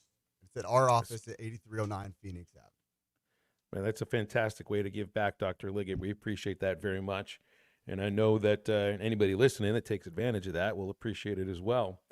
Make sure if you want to schedule an appointment at River Valley Smiles Center, you can visit rivervalleysmiles.com or call 479-646-0706. Doc, finish us off. See us at River Valley Smile Center. When you come here, you become family. Go Hogs. Stay with Halftime. We'll be back in just a moment. I tell you, I'll eat liver, raw liver, if we win this game Saturday. This is Halftime. You can now download our new app in the iTunes or Google Play Store. Listen anytime and anywhere on your favorite mobile device. Just search Hit That Line now. The Arkansas Scholarship Lottery is ultimately all about fun. So is the new Ultimate Riches Scratch-Off ticket. It's loaded with over $3 million in prizes of $100 or more, all the way up to the ultimate prize, $200,000. You could be the first to win it all. Try the Ultimate Riches Scratch-Off game new this October at local lottery retailers. Have fun. Call 1-800-522-4700 for Problem Gambling Helpline. True Work is the most technical workwear in the world, delivering modern solutions to timeless job site challenges. Innovation meets tradition in True Work's high-performance lineup of work pants, shirts, and jackets, all engineered to give you the comfort and protection you need, especially in the most extreme conditions. Check out the full lineup with over 50,000 five-star reviews at truework.com and use the code SPORTS15 to get 15% off your first order. That's TRUEWERK.com. True Work helps you be your best when the weather's at its worst. This is Halftime. Witz Marine, your authorized Mercury dealer, is ready to take care of your winterization needs. With cold weather just around the corner, be sure and get your Mercruiser stern drives drained and flushed with antifreeze. For those with outboards, it's a great time to change the oil and service the lower unit. Plus, treat your fuel for a trouble-free next season. Don't get caught this winter. It's also a great time to repower the old boat with a new reliable Mercury engine. That's Witz Marine, your authorized repower center, 823 North 11th next to Wheeler Power Sports in Fort Smith. Come on along, head for the mountains of Bushfield. Head for the mountains, it's cold and it's smooth and it's waiting for you. Come on, head for the mountains of Bushfield. Head for the mountains of Bush. Head for the mountains of Bush. Enjoy responsibly. Copyright 2022. Anheuser-Busch, Busch, and Busch Light Beer, St. Louis, Missouri. The best things in life never change. They just get better, like Hardee's Original Bag, just $6.99. Loaded with fries, a drink, and 2 full-size favorites. A juicy charbroiled double cheeseburger, melty hot ham and cheese sandwich, or crispy hand-breaded chicken tender wrap. Choose any 2 plus fries and a drink, all only $6.99. Hardee's Original Bag, loaded with handcrafted goodness. It's the greatest meal deal for your buck. Available for a limited time at participating restaurants.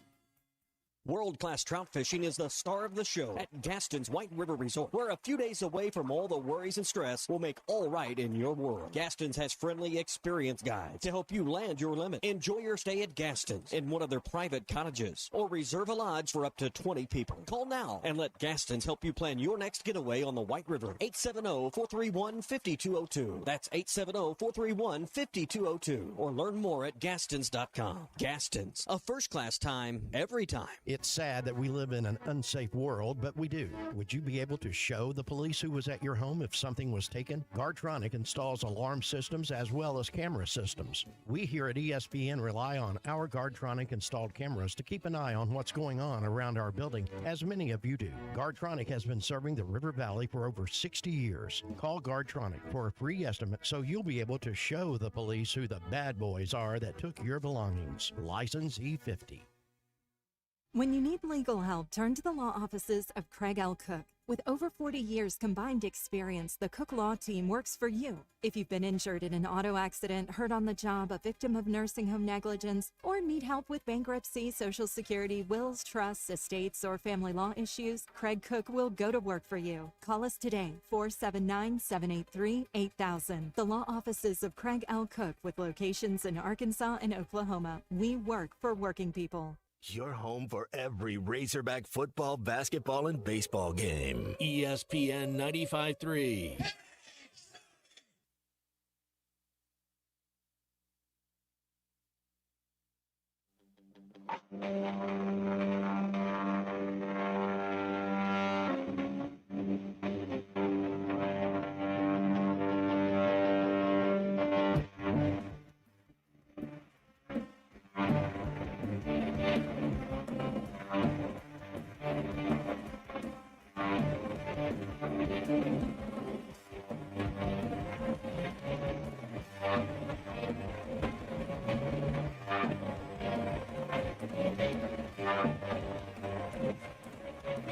Welcome back to Halftime with Phil Elson and Matt Jones. Got a question or comment for the guys? Call or text 877-377-6963. Let's get back to the show with the voice of Arkansas Razorback baseball, Phil Elson, and Razorback football legend Matt Jones. Sam Pittman has concluded his weekly Monday press conference, and there are some injury updates involving people that you're probably wondering about. Running back Jaquindon Jackson dealing with an ankle injury that was re-aggravated in the loss.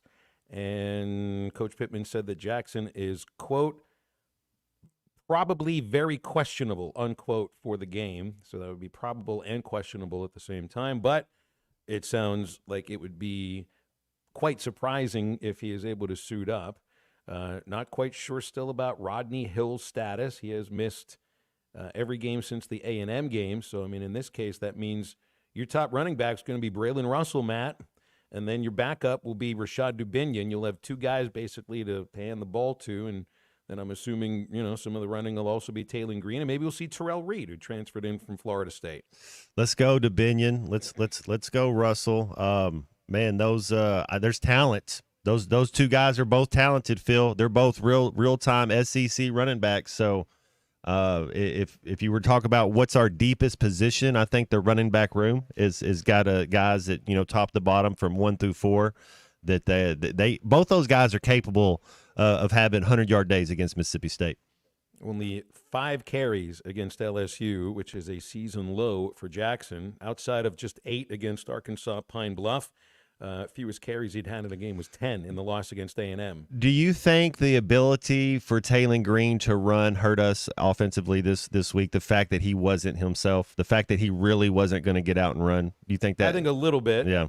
You're not going to be. They didn't design. It didn't look like they were, you know, designing runs for him at all. It was a matter of him just trying to avoid the rush, and I almost felt surprised that he was able to, you know, get to the edge the way that he did sometimes. They said he was 90%.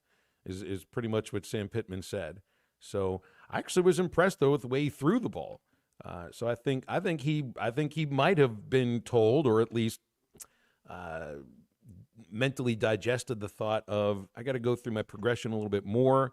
And I got to be more of a throwing quarterback than a running quarterback this time around. Maybe this Saturday, things may have to change, though, a little bit from that. Was there any thought in your mind of putting the backup in at any time in this game?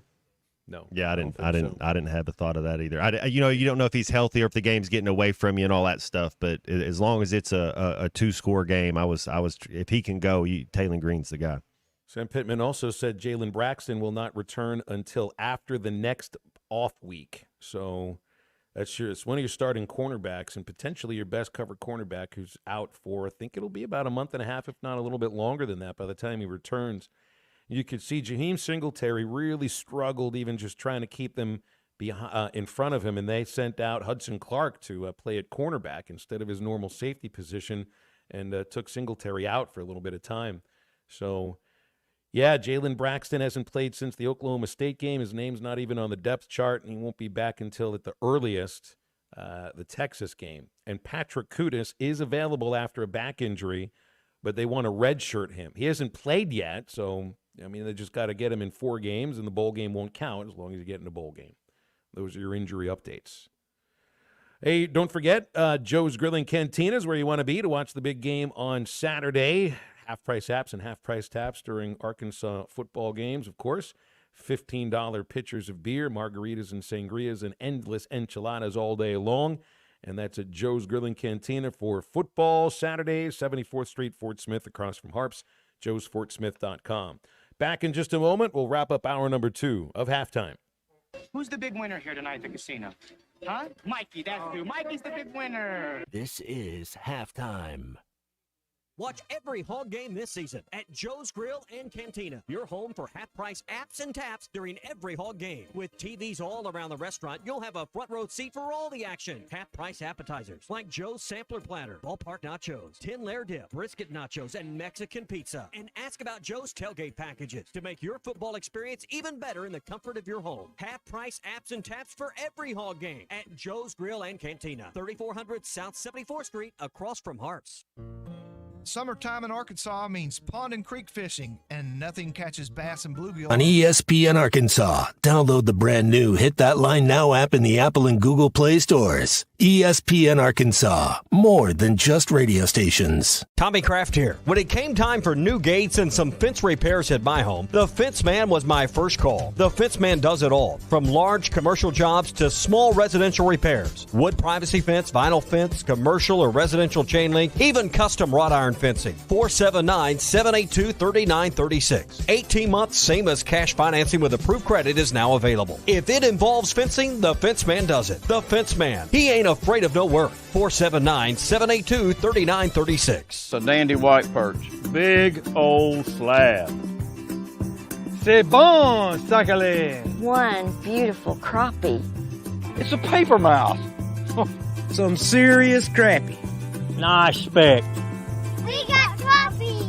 They might go by different names, but all prefer the same thing.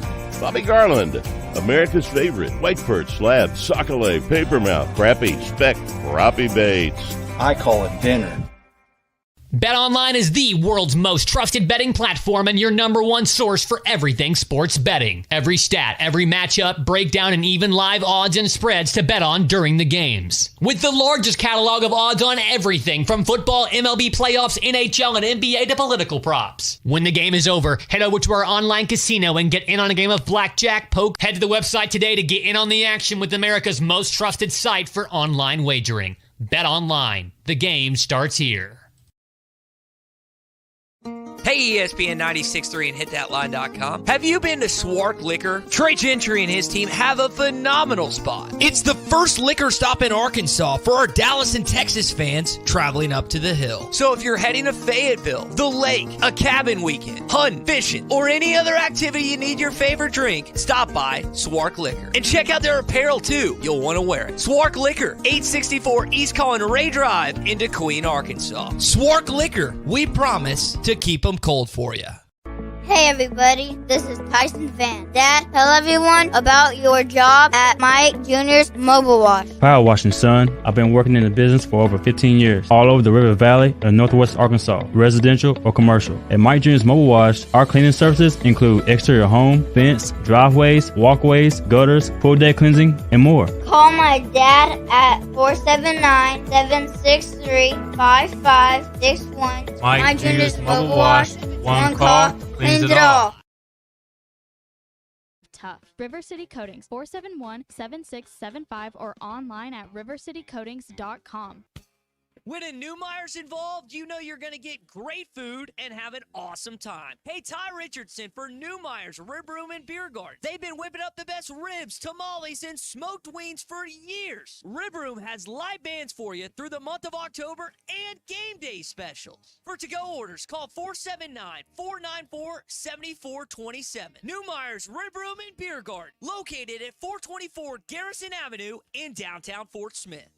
Your home for every Razorback football, basketball, and baseball game. ESPN 95.3. Stuff at the sea.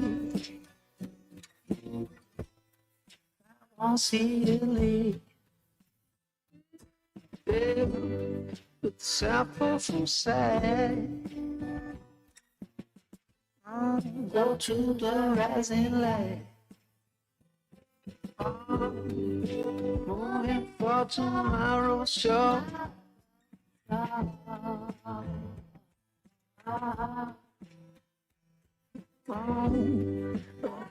of what we're looking for. Tell me, can't find still. Where do you go from here, my dear?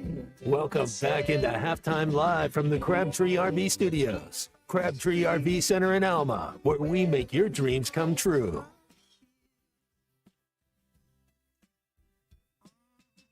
All right, Abe. You see, looks like the Cleveland Browns are going to have to throw in your boy Jameis Winston now because Deshaun Watson will miss the rest of the season with a ruptured Achilles tendon. Funny thing about his Achilles tendon.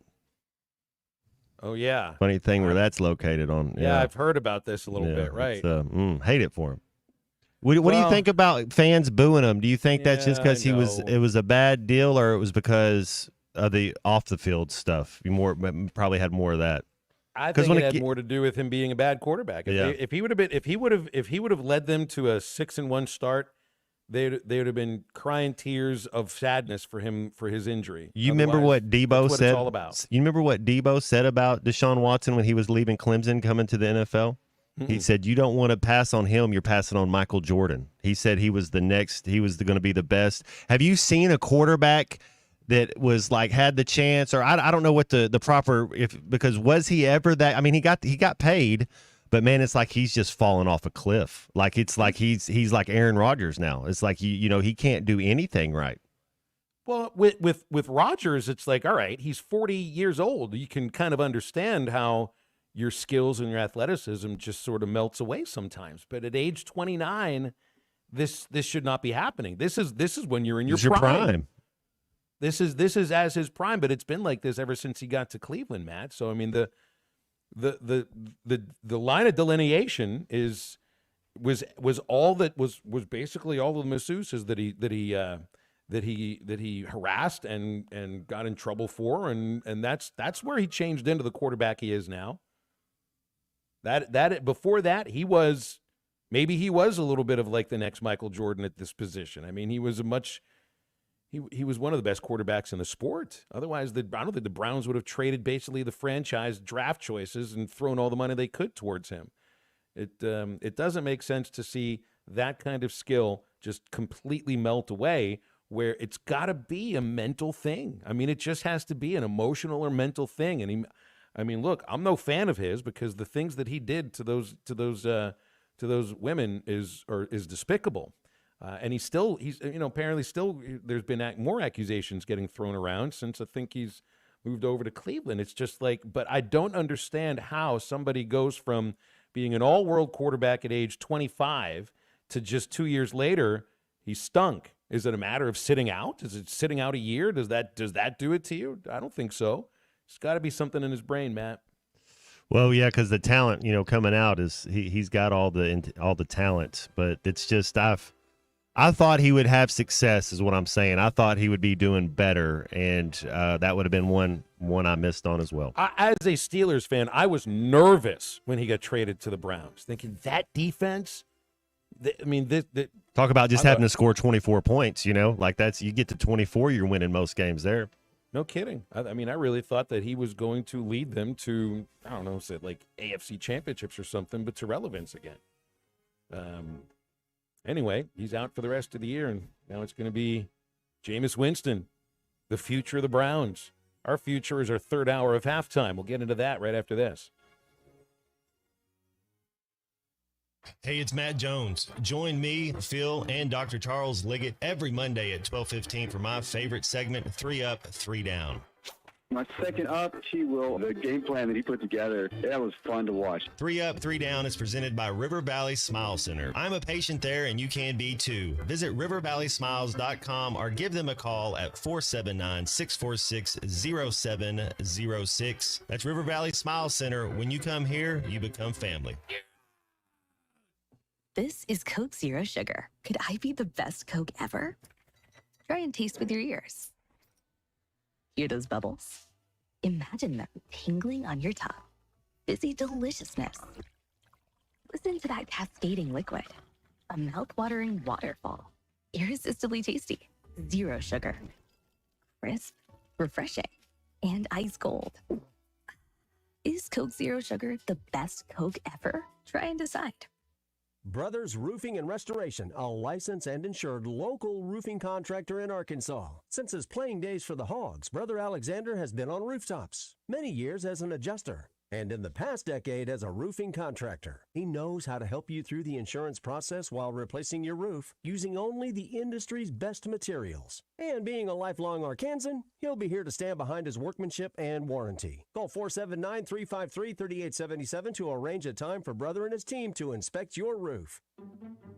At AOG, our main goal is to deliver reliable energy to your home safely. And keeping our team members, customers, and community safe starts with awareness. Natural gas has a distinctive, strong odor, often compared to rotten eggs or sulfur. If you smell gas, leave your home immediately. Go to a safe location and call 911 in addition to AOG. Remember, if you smell gas, act fast and always call 811 before you dig. To learn more about natural gas safety, visit AOGC.com. AOG, energy for life. Today is the day. After countless hours of research, cutting back expenses, and 9 months of anxiously waiting for her, today is the day you finally bring home your new car. It's also the day to protect her with an auto policy from Shelter Insurance. Our policies are competitively priced and include new car replacement coverage if anything were to happen to your new baby. See Agent Chris Dooley in Fort Smith. ESPN Arkansas weather. For today, sunny skies. Our high this afternoon right around the 80-degree mark. We'll see clear skies overnight, low upper 40s to low 50s overnight. And then Tuesday, sunshine, a high low 80s. Wednesday, back to sun. High temperatures in the middle to upper 80s. I'm Sally Russell with your forecast on ESPN Arkansas.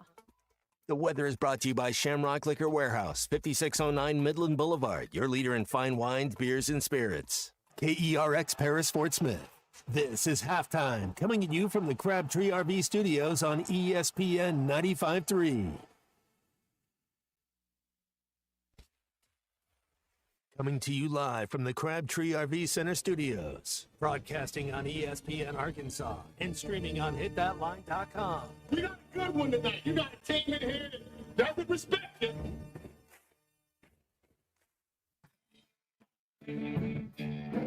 Don't ask me if I'm all right. Why can't they dominate? And we not doing it. We're going to go get one and celebrate on somebody else's field. Yeah.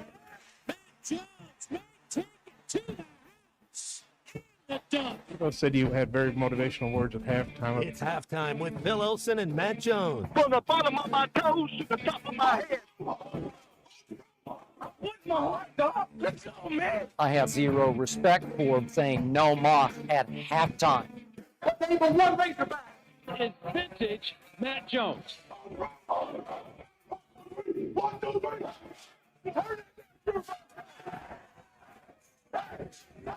Call or text 877-377-6963. Now, here's Phil Elson and Matt Jones.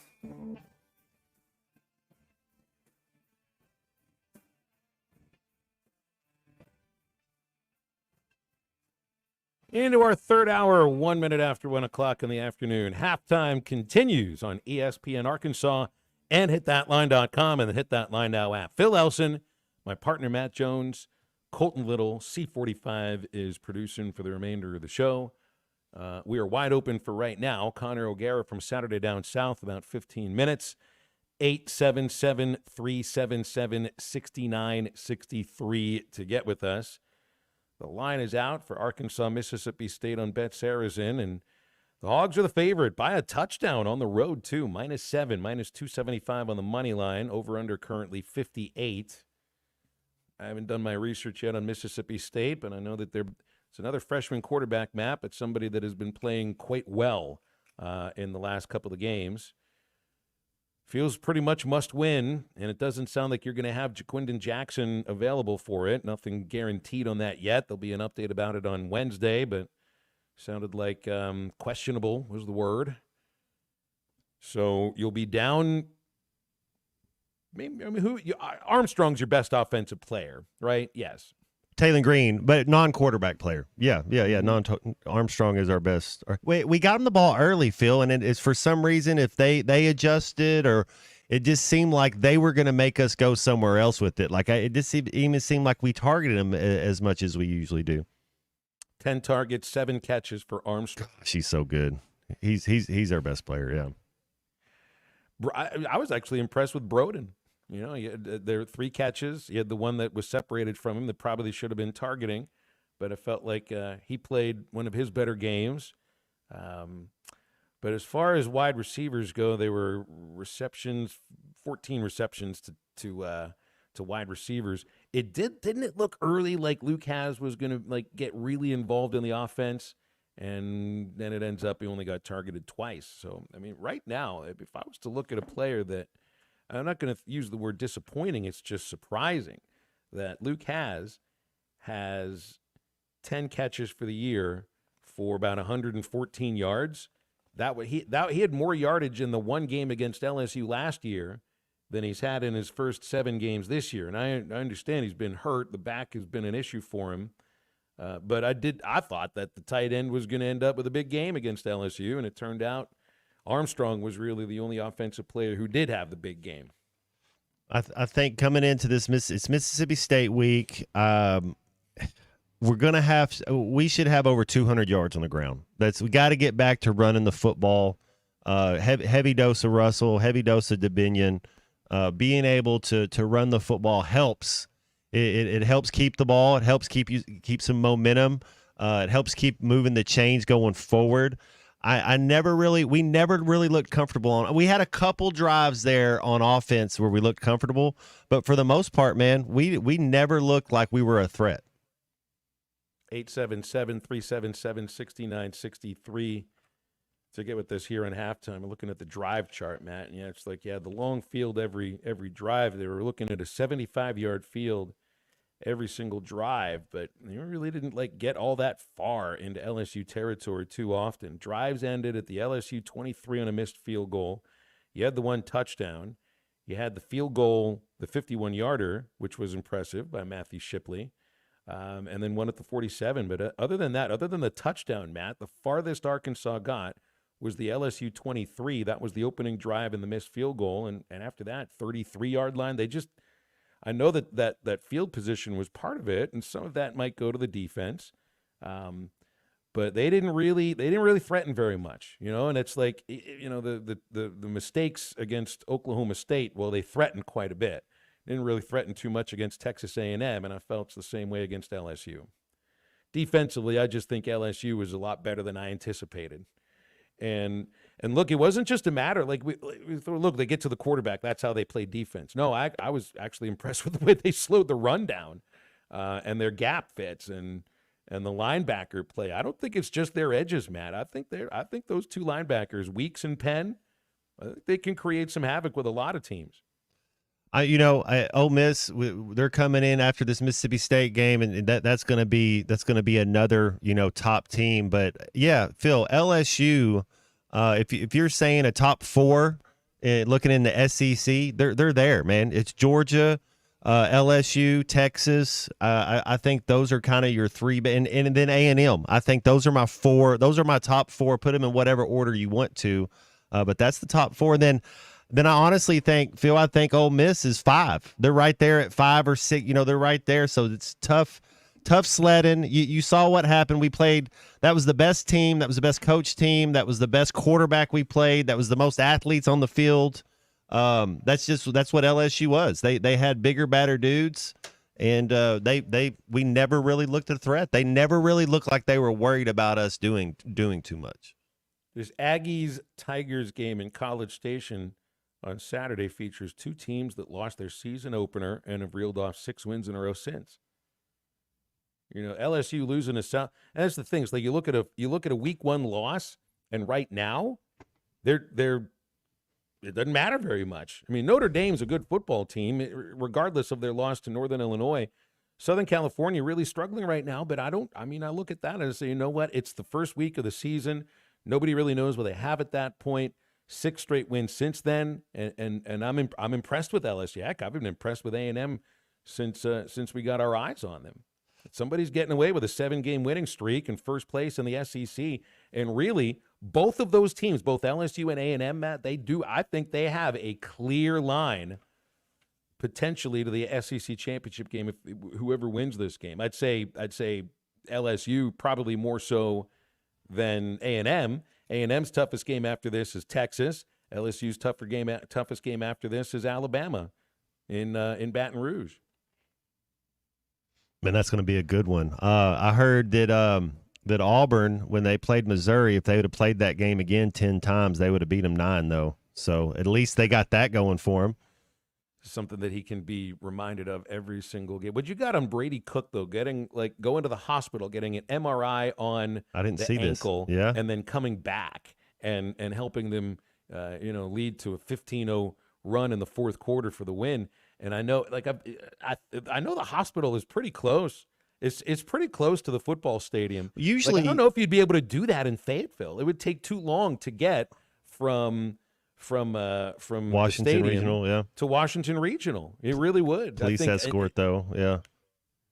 Maybe you can get a little helicopter to fly it over. Get some of the drones that did the drone show at halftime. Fly them over there. But I think in Columbia, the hospital's quite a bit closer to the stadium than in Fayetteville. But that's an impressive thing for somebody to do. Go to the hospital, get an MRI, get out of the hospital, get back on the field, and then cause Eli Drinkwitz to tear up about it later on in his postgame presser. Hey, I'm a Brady Cook fan, and he just added to the folklore. They'll write stories about that. It's a Willis Reed moment right there. Yeah, man, they come back and win the game. Tennessee beating Alabama 24-17, Matt. How about that? Makes the Arkansas win over Tennessee a little bit more impressive too, but Alabama's got some real trouble right now. Sometimes defensively they struggle. Milroe had a rough game, and I'm a big fan of Jalen Milroe, but he had a really tough game. Couple of interceptions. Nico Iamaleava looked like he, bounced back after a tough performance against the Razorbacks. And Tennessee still in playoff contention, still in SEC championship contention. I don't know. I think your Fugazi Milroe to me is a little bit of a Fugazi, but I see the appeal. I see the attraction. I see what you see, but I don't think he can sit in the pocket and win you a game like that. He's an add-on quarterback. He's a running back there doing his thing. But yeah, I mean he's got talent. South Carolina had 21 points. I missed on that one. I thought Oklahoma would beat South Carolina. It was never in doubt in that game. 2 defensive touchdowns before Carolina even had to throw a single pass. They had a 21-0 lead. OU's starting to fall apart a little bit here, Matt. It's like If I were to look at a team, so Texas just got found out a little bit about how difficult the SEC is. That's still a good team. Oklahoma, could they be the Nebraska coming into the SEC? The way that what's happened with Nebraska going into the Big Ten has not been the same program since they moved into the Big Ten. Maybe Oklahoma's about to find out the very same thing. You can be dominant up until a point, but once you join one of those bigger leagues where there's more than one or two really good programs in there, maybe Oklahoma is the new Nebraska. Ole Miss, Missouri, Alabama, LSU is their 4 conference games left. I mean, that's a 1-3 at best right there. So I don't have them winning more than in one of their last 4 games. I think they'll get beat by Ole Miss and Oxford. Alabama comes to town. They finish Alabama, LSU. Oof. And then try to figure out the Kentucky Wildcats is a pretty impossible thing to do. Florida 48, Kentucky 20. Florida's 4-3. They've won 2 conference games, Matt. I don't think it's a guarantee that Billy Napier gets canned. Then again, their next games are Georgia, Texas, LSU, Ole Miss. So who knows? I'm not going to put them in bowl contention just yet because that might be, again, it's Georgia, Texas, LSU, Ole Miss. That might be the toughest 4-game stretch of any team in the SEC. It's like you looked at the Florida schedule before the season started. You saw those games, like, yep. But I think a lot of folks thought Napier'd be fired by now. Not the case. He made it to their second bye. You see your boy Michael Irvin on the sidelines with Miami, giving them some love, man. The cardiac canes is what they're calling them, man. They just keep on coming back and getting a victory. Think Cam Ward took a step towards a Heisman Trophy potentially? Well, I think they're going to get beat somewhere along the way. I think 100% it's Dylan Gabriel's if they win out. Like that's the guy that's going to win the Heisman. If nobody beats Oregon, then Dylan Gabriel will get it. Quinn Ewers missed a couple games, laid an egg against Georgia. If Georgia played Oregon, Phil, I'd take Georgia over Oregon. When you start looking at it. So, and this is something that Oklahoma's finding out that, it's tough. It's tough sledding in the SEC. You got to be the thing about the SEC. If you don't show up or you bring a B- game, any of these teams can beat you. And I don't know I know they're in the Big Ten, but I still don't think Oregon has as tough as a schedule as an SEC team. Big sale going on right now at Golf USA in Fayetteville. Moonlight Madness sales happening right now. At once a year, Moonlight Madness sale, Thursday from 4 until 10. Matt Jones and Tommy Kraft are going to be there at Golf USA. So get over and find out these savings, 10 to 70% off everything in the store. All NCAA apparel and access is 30% off. $28 Adidas polos, 50% off of all FootJoy apparel. That does not count any NCAA licensed apparel. Travis Matthew Golf Apparel is 50% off, and there's a lot more going on at the Moonlight Madness sale. That's this Thursday at Golf USA at 3184 North College in Fayetteville. And Matt and Tommy Kraft will be there Thursday night. It is 4 until 10 p.m. Stay tuned on halftime. We'll be joined by Connor O'Gara from Saturday Down South in just a moment. This is halftime. Building warrior. Physical toughness and physicality matter more now than ever before. Competing for each other. You can care about the kids and still win. Upholding the high standard. Whatever we do, we'll have good people who are driven and wired, knowing that there's an expectation here and not being afraid of it. This is one of those Razorback moments. Follow John Calipari in Arkansas on the hardwood all season long. Right here on ESPN 95.3 and hitthatline.com.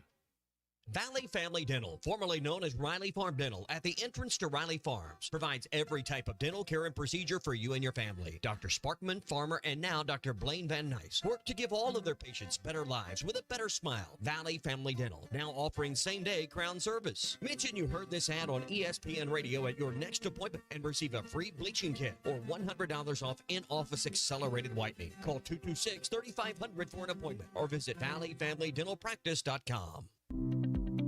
From the Buffalo River to the Louisiana line, from the Texas and Oklahoma borders to the capital city and into the Delta, the natural beauty, the natural resources, and the hardworking citizens make Arkansas Sports District more than just the heart of the natural state.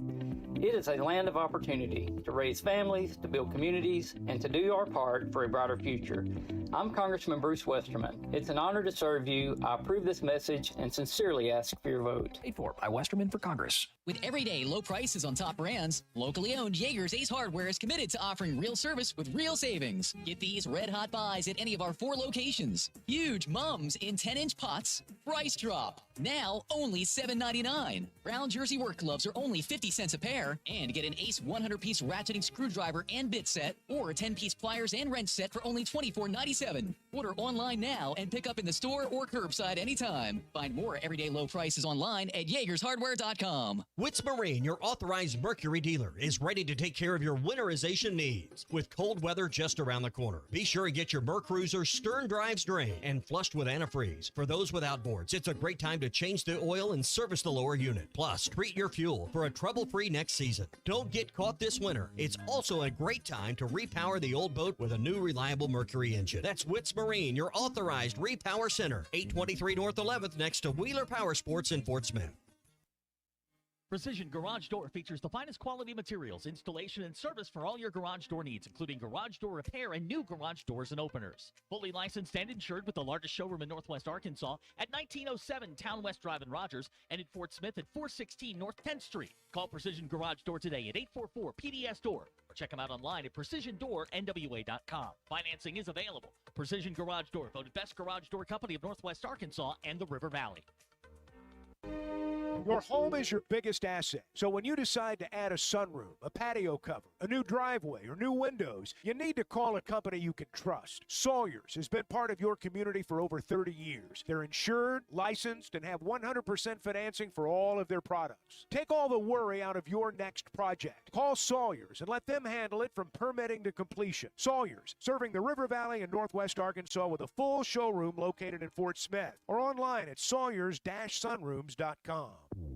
Up to $10,000 off or $7,000 off and 0% financing on select 2024 GMC Sierras at Harry Robinson Buick GMC. The 24 GMC Sierra will conquer the road with confidence. Up to $10,000 off or take $7,000 in discounts and 0% financing with approved credit. Harry Robinson Buick GMC. We are professional grade. Harry Robinson Buick GMC. Exit 11 off of I-540 in Fort Smith.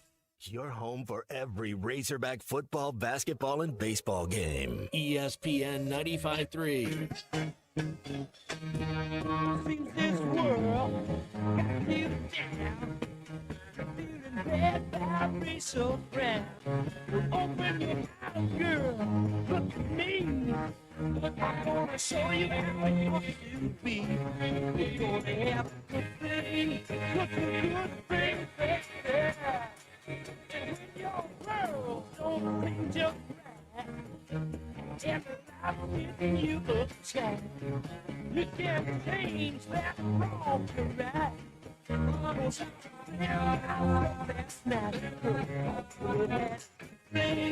Make sure to follow Halftime on Twitter at HitThatLineAR and on Facebook and Instagram at HitThatLine. Call or text 877-377-6963. Now back to Halftime with Phil Elson and Matt Jones. Connor O'Gara is the senior national columnist at Saturday Down South. He joins us every couple of Mondays here on Halftime. Connor, good afternoon, and how are you doing today? You know, I don't think I've ever come on this show and talked about, you know, our connection in the school that we went to, some of which, you know, some of us graduated from there, some of us didn't. But is now an okay time to talk about Indiana football, or have you already taken care of that? Now's a better time than any other time, to be honest with you here. And, I mean, I went there for 2 years. I did not graduate from Indiana. That is true. I gave up my Hoosier fandom quite a while back. It's been like 30 years since my first year on campus there. You, however, Connor, are an Indiana alum. You are a Hoosier fan still. You're allowed to be a fan even if you're covering college football nationally. So, hey, game day in Bloomington, and it's not basketball game day. Shocking. It's unbelievable. And by the way, I want the great people of Arkansas to know that I'm only doing this to distract from what happened in Fayetteville. On Saturday, I wouldn't be doing that if we were talking about an Arkansas win.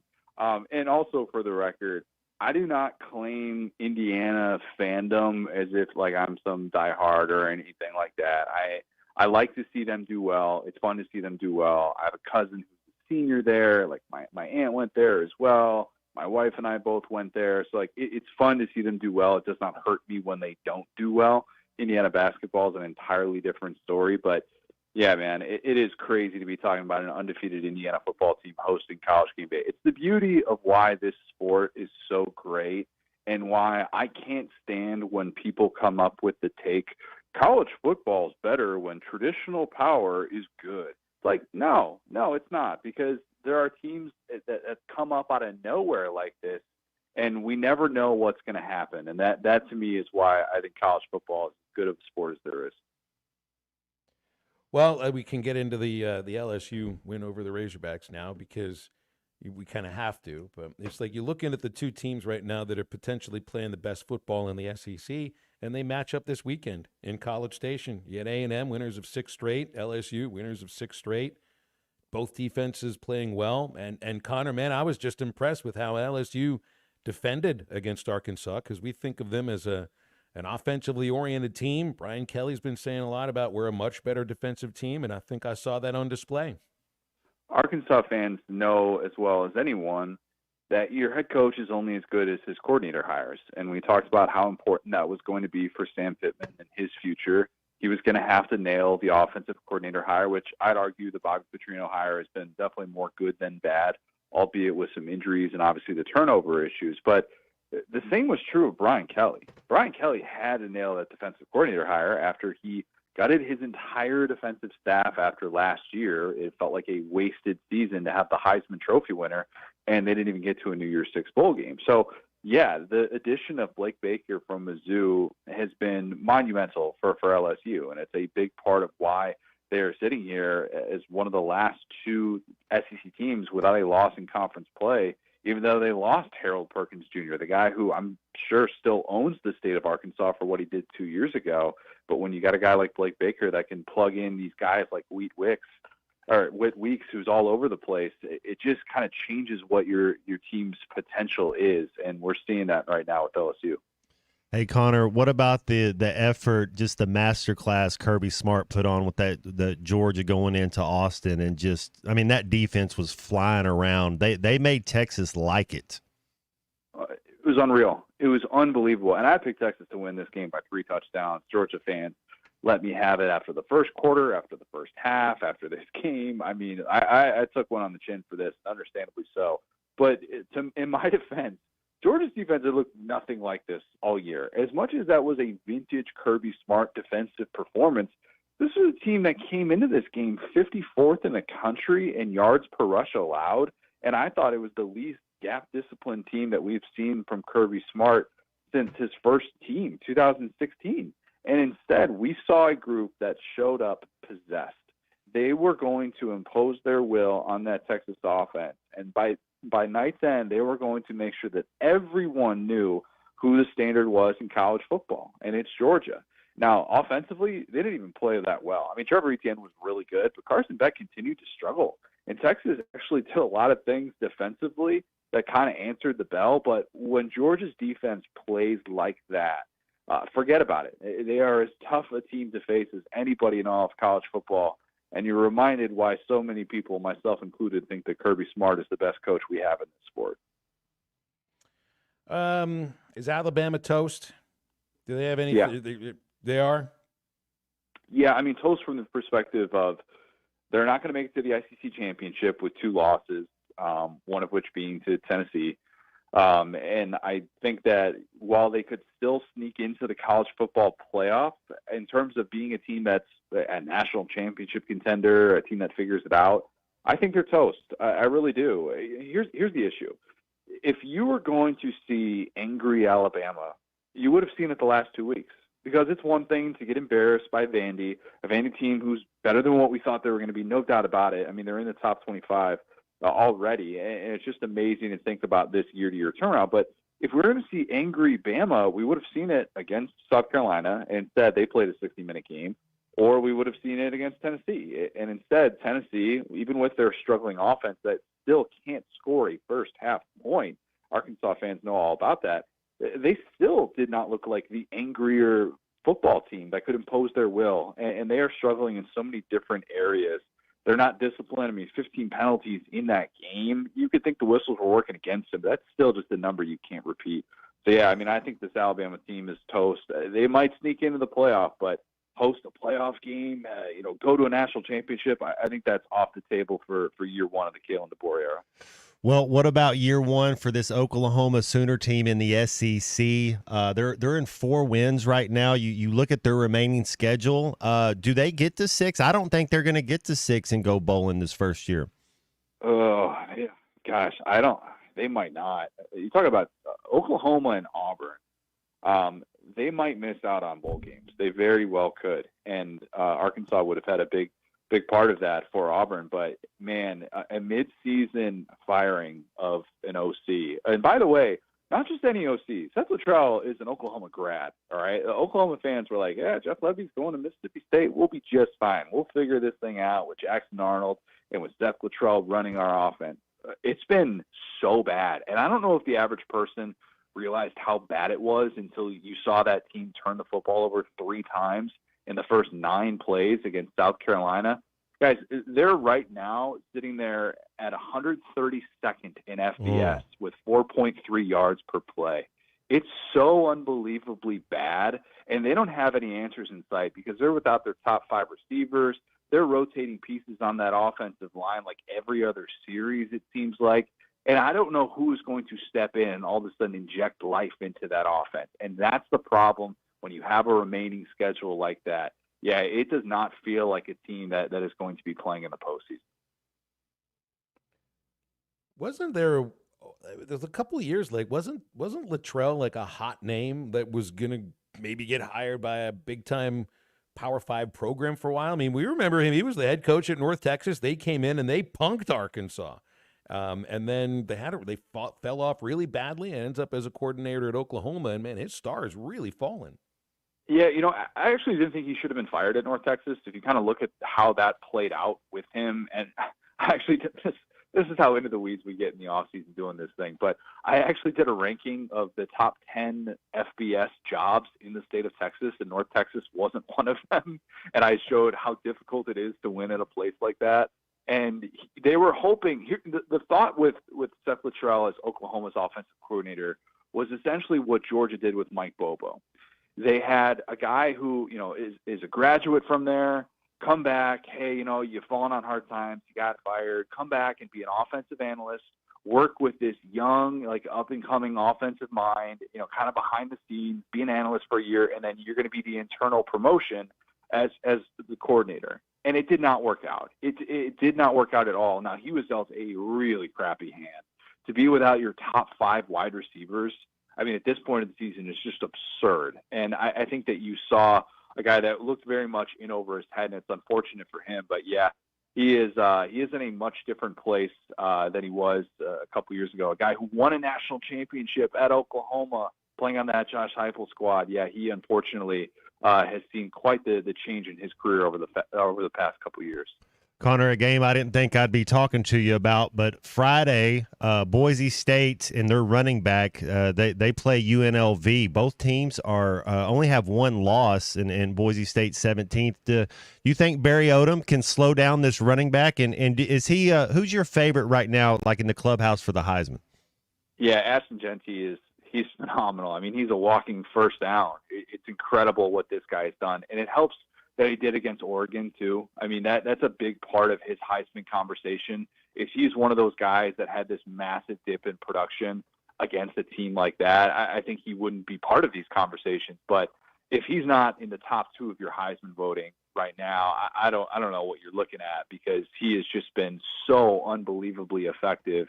I don't know that Barry Odom's going to be able to slow him down, because I don't know if any. Barry Odom will slow him down because he's going to hang up on his phone call with him. That's a matter of cheek hitting red button on your iPhone. That's We've all done it. That's a good. See, that's in to Connor's point that UNLV will be one of the better defenses that this guy's going to go against, and so we'll see. Dude, 126 carries, 1,248 yards. Like, that's averaging like, oh my goodness. He barely has played in the second half of so many games too. It's crazy, absolutely crazy. Hey, if you're craving anything sweet and delicious, you can always go over to Andy's Frozen Custard at their Rogers Avenue location in Fort Smith. They've got East Oak Street, Dave Ward Drive, and Conway, and in North Little Rock there on JFK Boulevard. Anytime you want to cool or satisfy your sweet tooth, Andy's has you covered with the greatest frozen treats around. Don't forget about the Pick 6. Take home 6 of your favorite flavors for the perfect game time treat. That's Andy's Frozen Custard, Rogers Avenue, Fort Smith, Conway, East Oak Drive, and DWD, and JFK Boulevard in North Little Rock. Andy's Frozen Custard, walk up or drive through, ready to serve you. You can get with us on halftime. We're open for you in our final 2 segments. As we get into the home stretch, it's 877-377-6963, and we are back after this break. I'll be back. This is Halftime. You can now download our new app in the iTunes or Google Play Store. Listen anytime and anywhere on your favorite mobile device. Just search Hit That Line now. Bet Saracen is Arkansas's #1 mobile app for placing sports wagers. There's big news in the mobile sports betting business. Bet Saracen was just named the 15th largest sports book in America. That's because Arkansans like to do business with a winner. Find all your winners on Bet Saracen. Download it today and look for my RR prop bet specials. I pick them, you win them. Bet Saracen is Arkansas's favorite sports wagering app. Gambling problem? Call 800-522-4700. Lowe's knows saving pros time and money means getting the job done easier. Right now, get up to 50% off select composite decking and railing. Plus, get an extra 5% off every day on eligible purchases when you use your Lowe's business credit card. Because Lowe's knows savings. Lowe's knows pros. Selection varies by location while supplies last. 5% off are subject to credit approval. Exclusions and terms apply. See store lowes.com/credit for details. You're listening to Halftime Live from the Crabtree RV Center studios. Crabtree RV Center, where RVing is life. If you are involved in a divorce or custody case, you want an attorney you can trust to guide you through the process. The attorneys at Hickey & Hole Law Partners have over 7 decades of combined experience. Hickey & Hole have seen and heard nearly every scenario you can imagine, ready to put that experience to work for you to get the best results. Visit kevinhickeylaw.com or give them a call today, 479-434-2414. Hickey & Hole Law Partners. Things are about to get better. Whether you're planting a tree in your backyard or trenching at a construction site, a call to 811 helps prevent dangerous damage to underground utilities and is the first step in keeping yourself and your community safe. Hitting a line can knock out service to your home and neighborhood, resulting in fines, damages, serious injury, or worse. Safety is in your hands. Call 811 before you dig. It's easy, it's free, and it's the law. This message is brought to you by Black Hills Energy. Missing or broken teeth? Sharp Smiles wants you to start chewing again with dental implants. Scared of the dentist? Sharp Smiles will help you overcome your fear. Big dental problems? Sharp Smiles Modern Dentistry and Implants is your answer to your dental needs and services, where your smile is top priority. Get the smile you have always wanted from the friendly faces at Sharp Smiles. 2600 Market Trace, Suite B, off Jenny Lind across from Harps. For more information, visit the website at sharpsmilesdds.com or call 648-9988. After I drop the kids off, I have to run across town for a meeting, hit the gym during lunch. Jake has soccer tonight, and Emily has gymnastics? Oh, did I turn on the crock pot this morning? With a never-ending to-do list, it's easy to forget something important, like setting up a life insurance plan with Shelter Insurance. Your local Shelter agent can show you how to create a safety net for your family. Shelter Life Insurance Company, Columbia, Missouri. See Agent Chris Dooley in Fort Smith. Sometimes I'm in a hurry. Stay in the slow lane, buddy. That's when I use the Sodies app to order my favorites and pick up in their drive-thru. They even offer a 10% discount on your first app order. Experience different at Sodies Wine and Spirits off I-540 on Phoenix Avenue. Every day is worth celebrating at Uncorked. Cocktails, wine, craft beer, bourbons, and unbelievably great food. Uncorked on Phoenix Avenue next to Sodi's. Are you an angler having trouble finding all the bait, tackle, and more for your fishing needs? Make a Wake Bait and Tackle, now located in Fort Smith next to Witz Marine on North 11th Street, is your place. Make a Wake Bait and Tackle also has the largest selection of plastics in the River Valley. Reactor Innovation, Bobby Garland, Zoom, Mega Bass, and more. Check out the Daiwa Rod and Reels. Make a Wake Bait and Tackle, 803 North 11th Street in Fort Smith, 479-926-9320. Also get your rod and reels repaired. Come see us next to Witz Marine at Make a Wake Bait and Tackle. Your home for every Razorback football, basketball, and baseball game. ESPN 95.3.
Welcome back into Halftime Live from the Crabtree RV Studios. Crabtree RV Center in Alma, where we make your dreams come true. All right, what day is this as far as our national 2-month holiday of football every day on television? Day 19.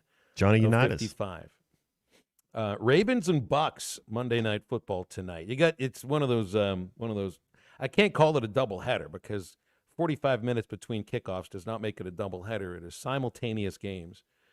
Ravens and Bucks in Tampa. I actually thought it'll be a good game. Those are two quarterbacks that are really exciting to watch. I do think the Ravens may end up as the AFC's representative to the Super Bowl this year. Baker's a top 10 quarterback this year. Whatever his journey that's taken him to wherever he's going, and he's been, I guess you'd say a journeyman type of. What's that whole thing? He moves around more than a college freshman in the transfer portal, But in last week, I don't know, we were talking about some games. That's a game to watch. Tampa, and those are two teams, Phil, that I think are both playoff contending types. Baltimore I think can win the Super Bowl. I think Tampa can make the playoffs. Those are probably two division champions. Mm-hmm. Chargers at Cardinals in Glendale. Chargers have been okay to watch. Cardinals, if I'd be watching the Ravens and Bucks if I was to pick between both of those teams. I guess this is supposed to be historic. It's like you got to have like 18 different subscriptions if you wanted to watch every single NFL game. You got to get your Amazon Prime for your Thursdays. You got to get your Netflix for the Christmas Day games.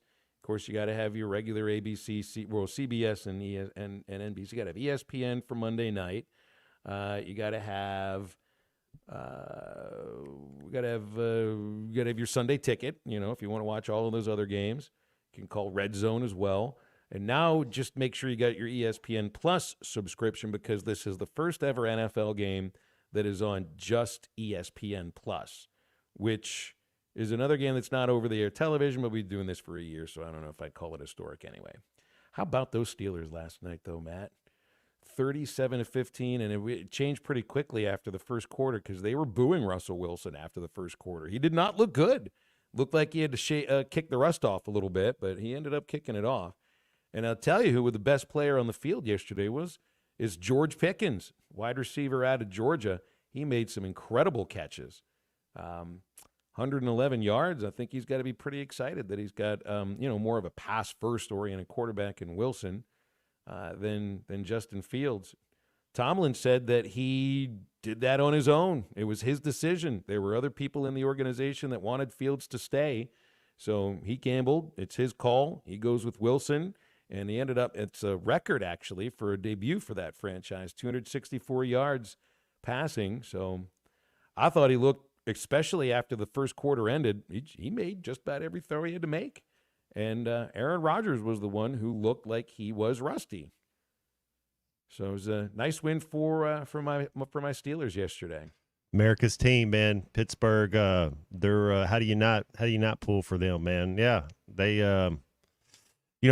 Russell has more talent than Fields. Like if you're just saying, hey, who's? But yeah, you get that. I think he does give you.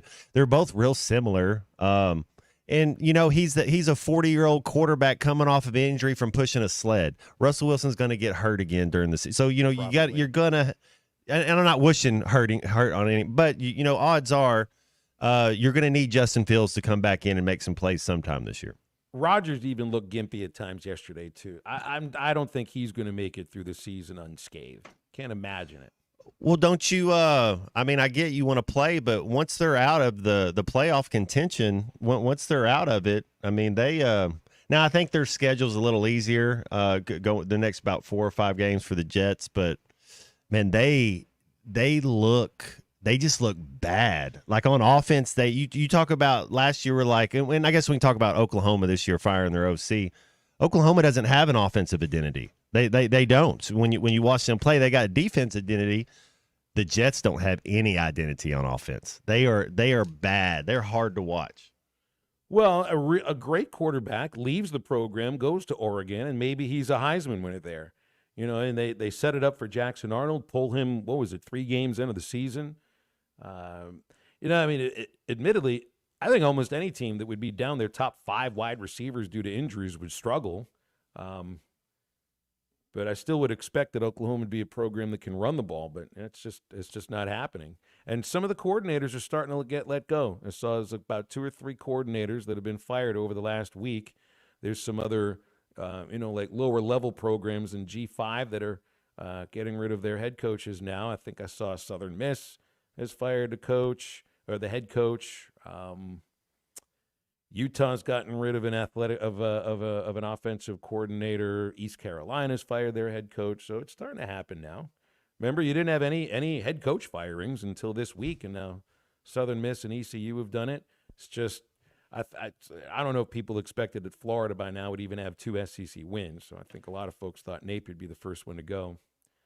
But he's still there, and I don't think it's a guarantee that he's going to be canned by the time the season ends. Who's singing the national anthem or throwing out the first pitch of the World Series? Do we know that? I don't know. It's in New York, right? Game 1 Friday. Is that Well, they always bring out Yankee legends for first pitches.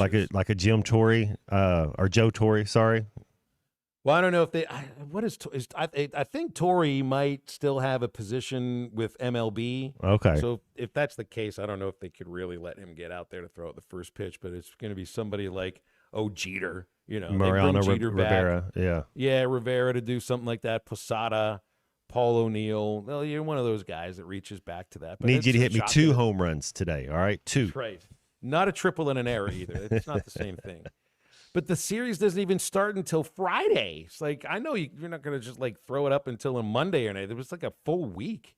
It's a full week, almost a full week between the end of both championship series to where you actually start to get this thing going. And the series starts at Dodger Stadium. So it's 2 starts at out in the Stadium, West Coast. Okay. 3 in the Bronx, and then 2 more at Dodger Stadium. So I know the Yankees announced they're going to start Garrett Cole game 1.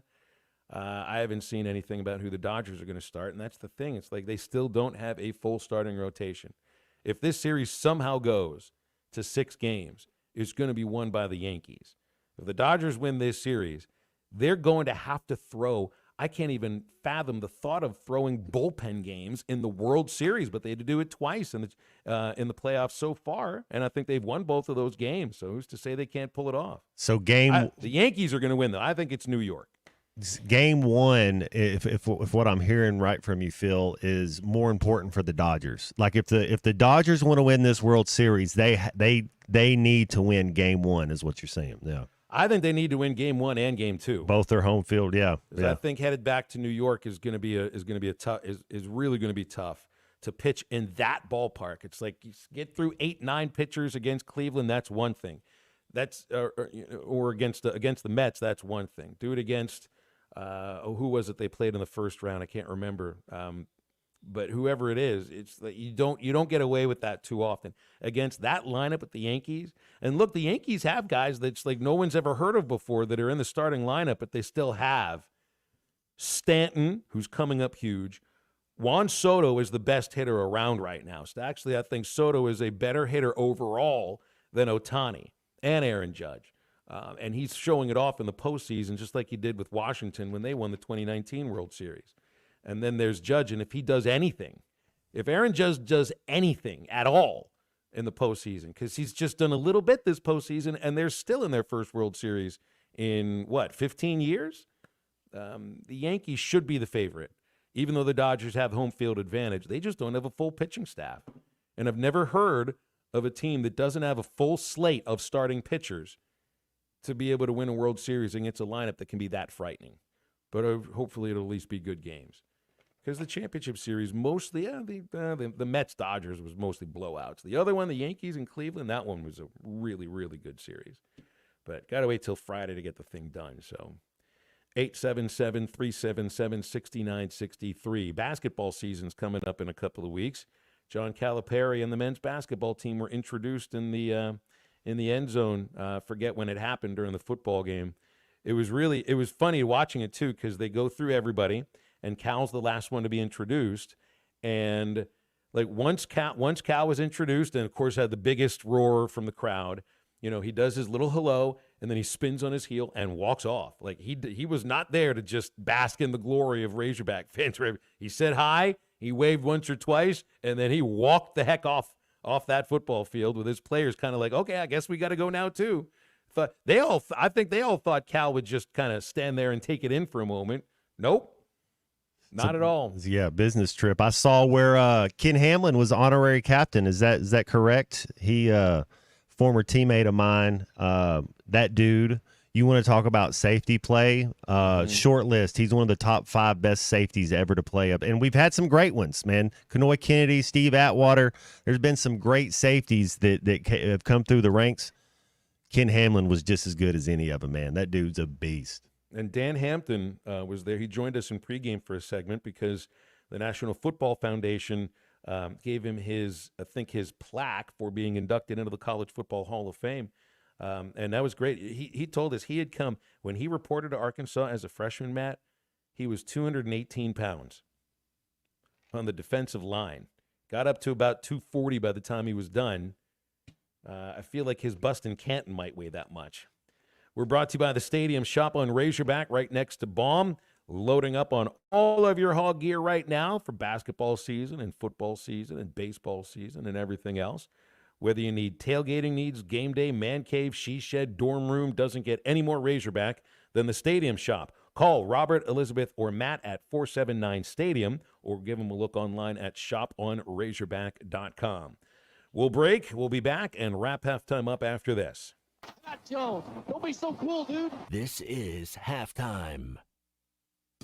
The Newmeyer family is a mainstay in Fort Smith, and their newest restaurant, the Whippoorwill, has so much to offer. Friday night catfish, good. Tuesday nights, kids 10 and under eat free with an adult meal purchase. Don't forget about Whippoorwill for every Hogs game with their massive projection screen. For catering options, call 479-769-2095.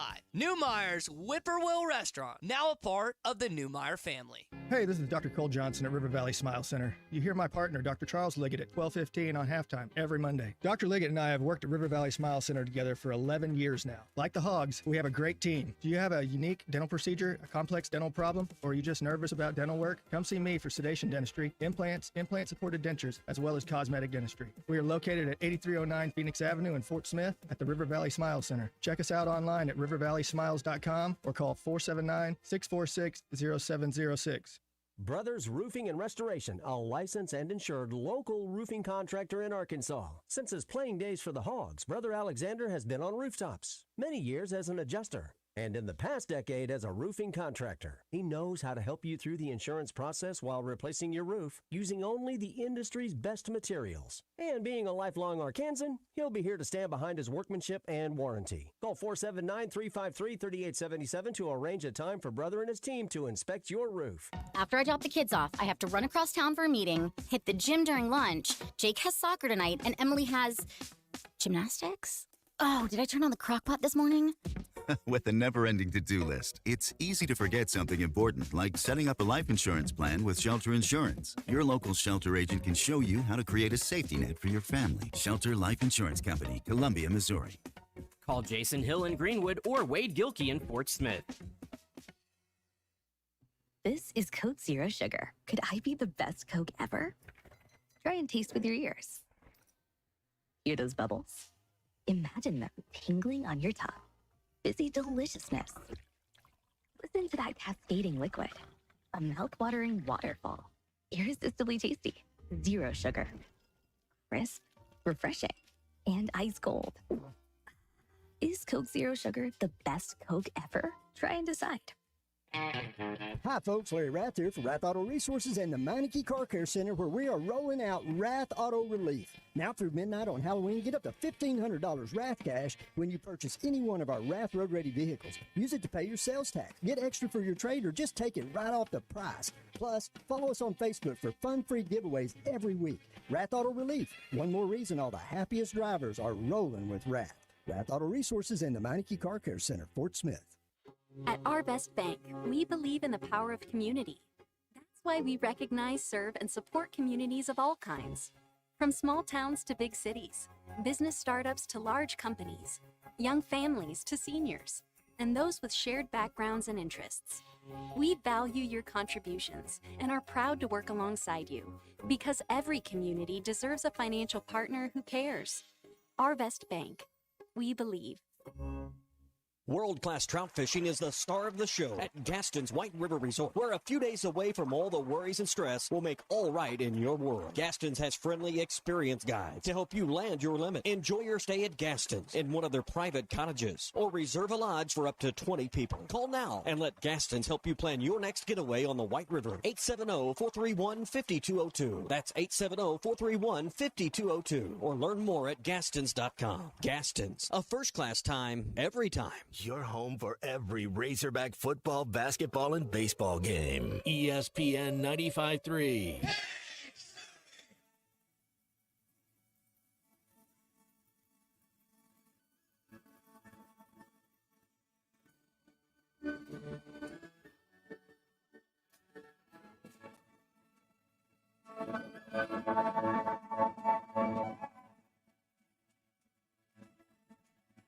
Can you hear the drums, Fernando? I remember long ago another starry night in the twilight, Fernando. You were humming to yourself and softly strumming your guitar. I could hear the distant drums and sounds of bugle calls were coming from afar. They were close enough, Fernando. Welcome back to Halftime with Phil Elson and Matt Jones. Got a question or comment for the guys? Call or text 877-377-6963. Let's get back to the show with the voice of Arkansas Razorback baseball, Phil Elson, and Razorback football legend Matt Jones.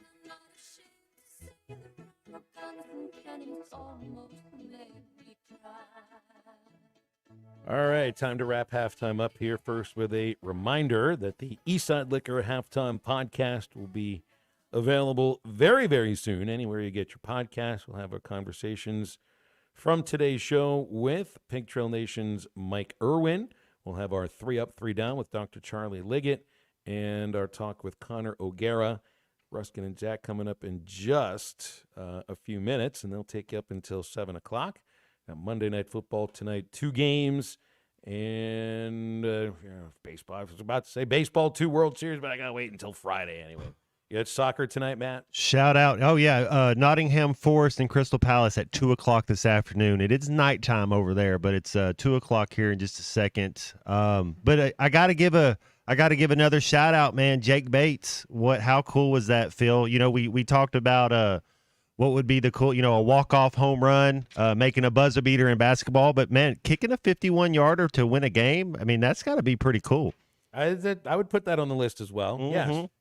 And he did it so smooth too, like it was a no doubter. It's like when a baseball player they hit one and you just know it's a no doubter, and they kind of he's like, he did it and he just knew. He's like, yeah, that's what I do.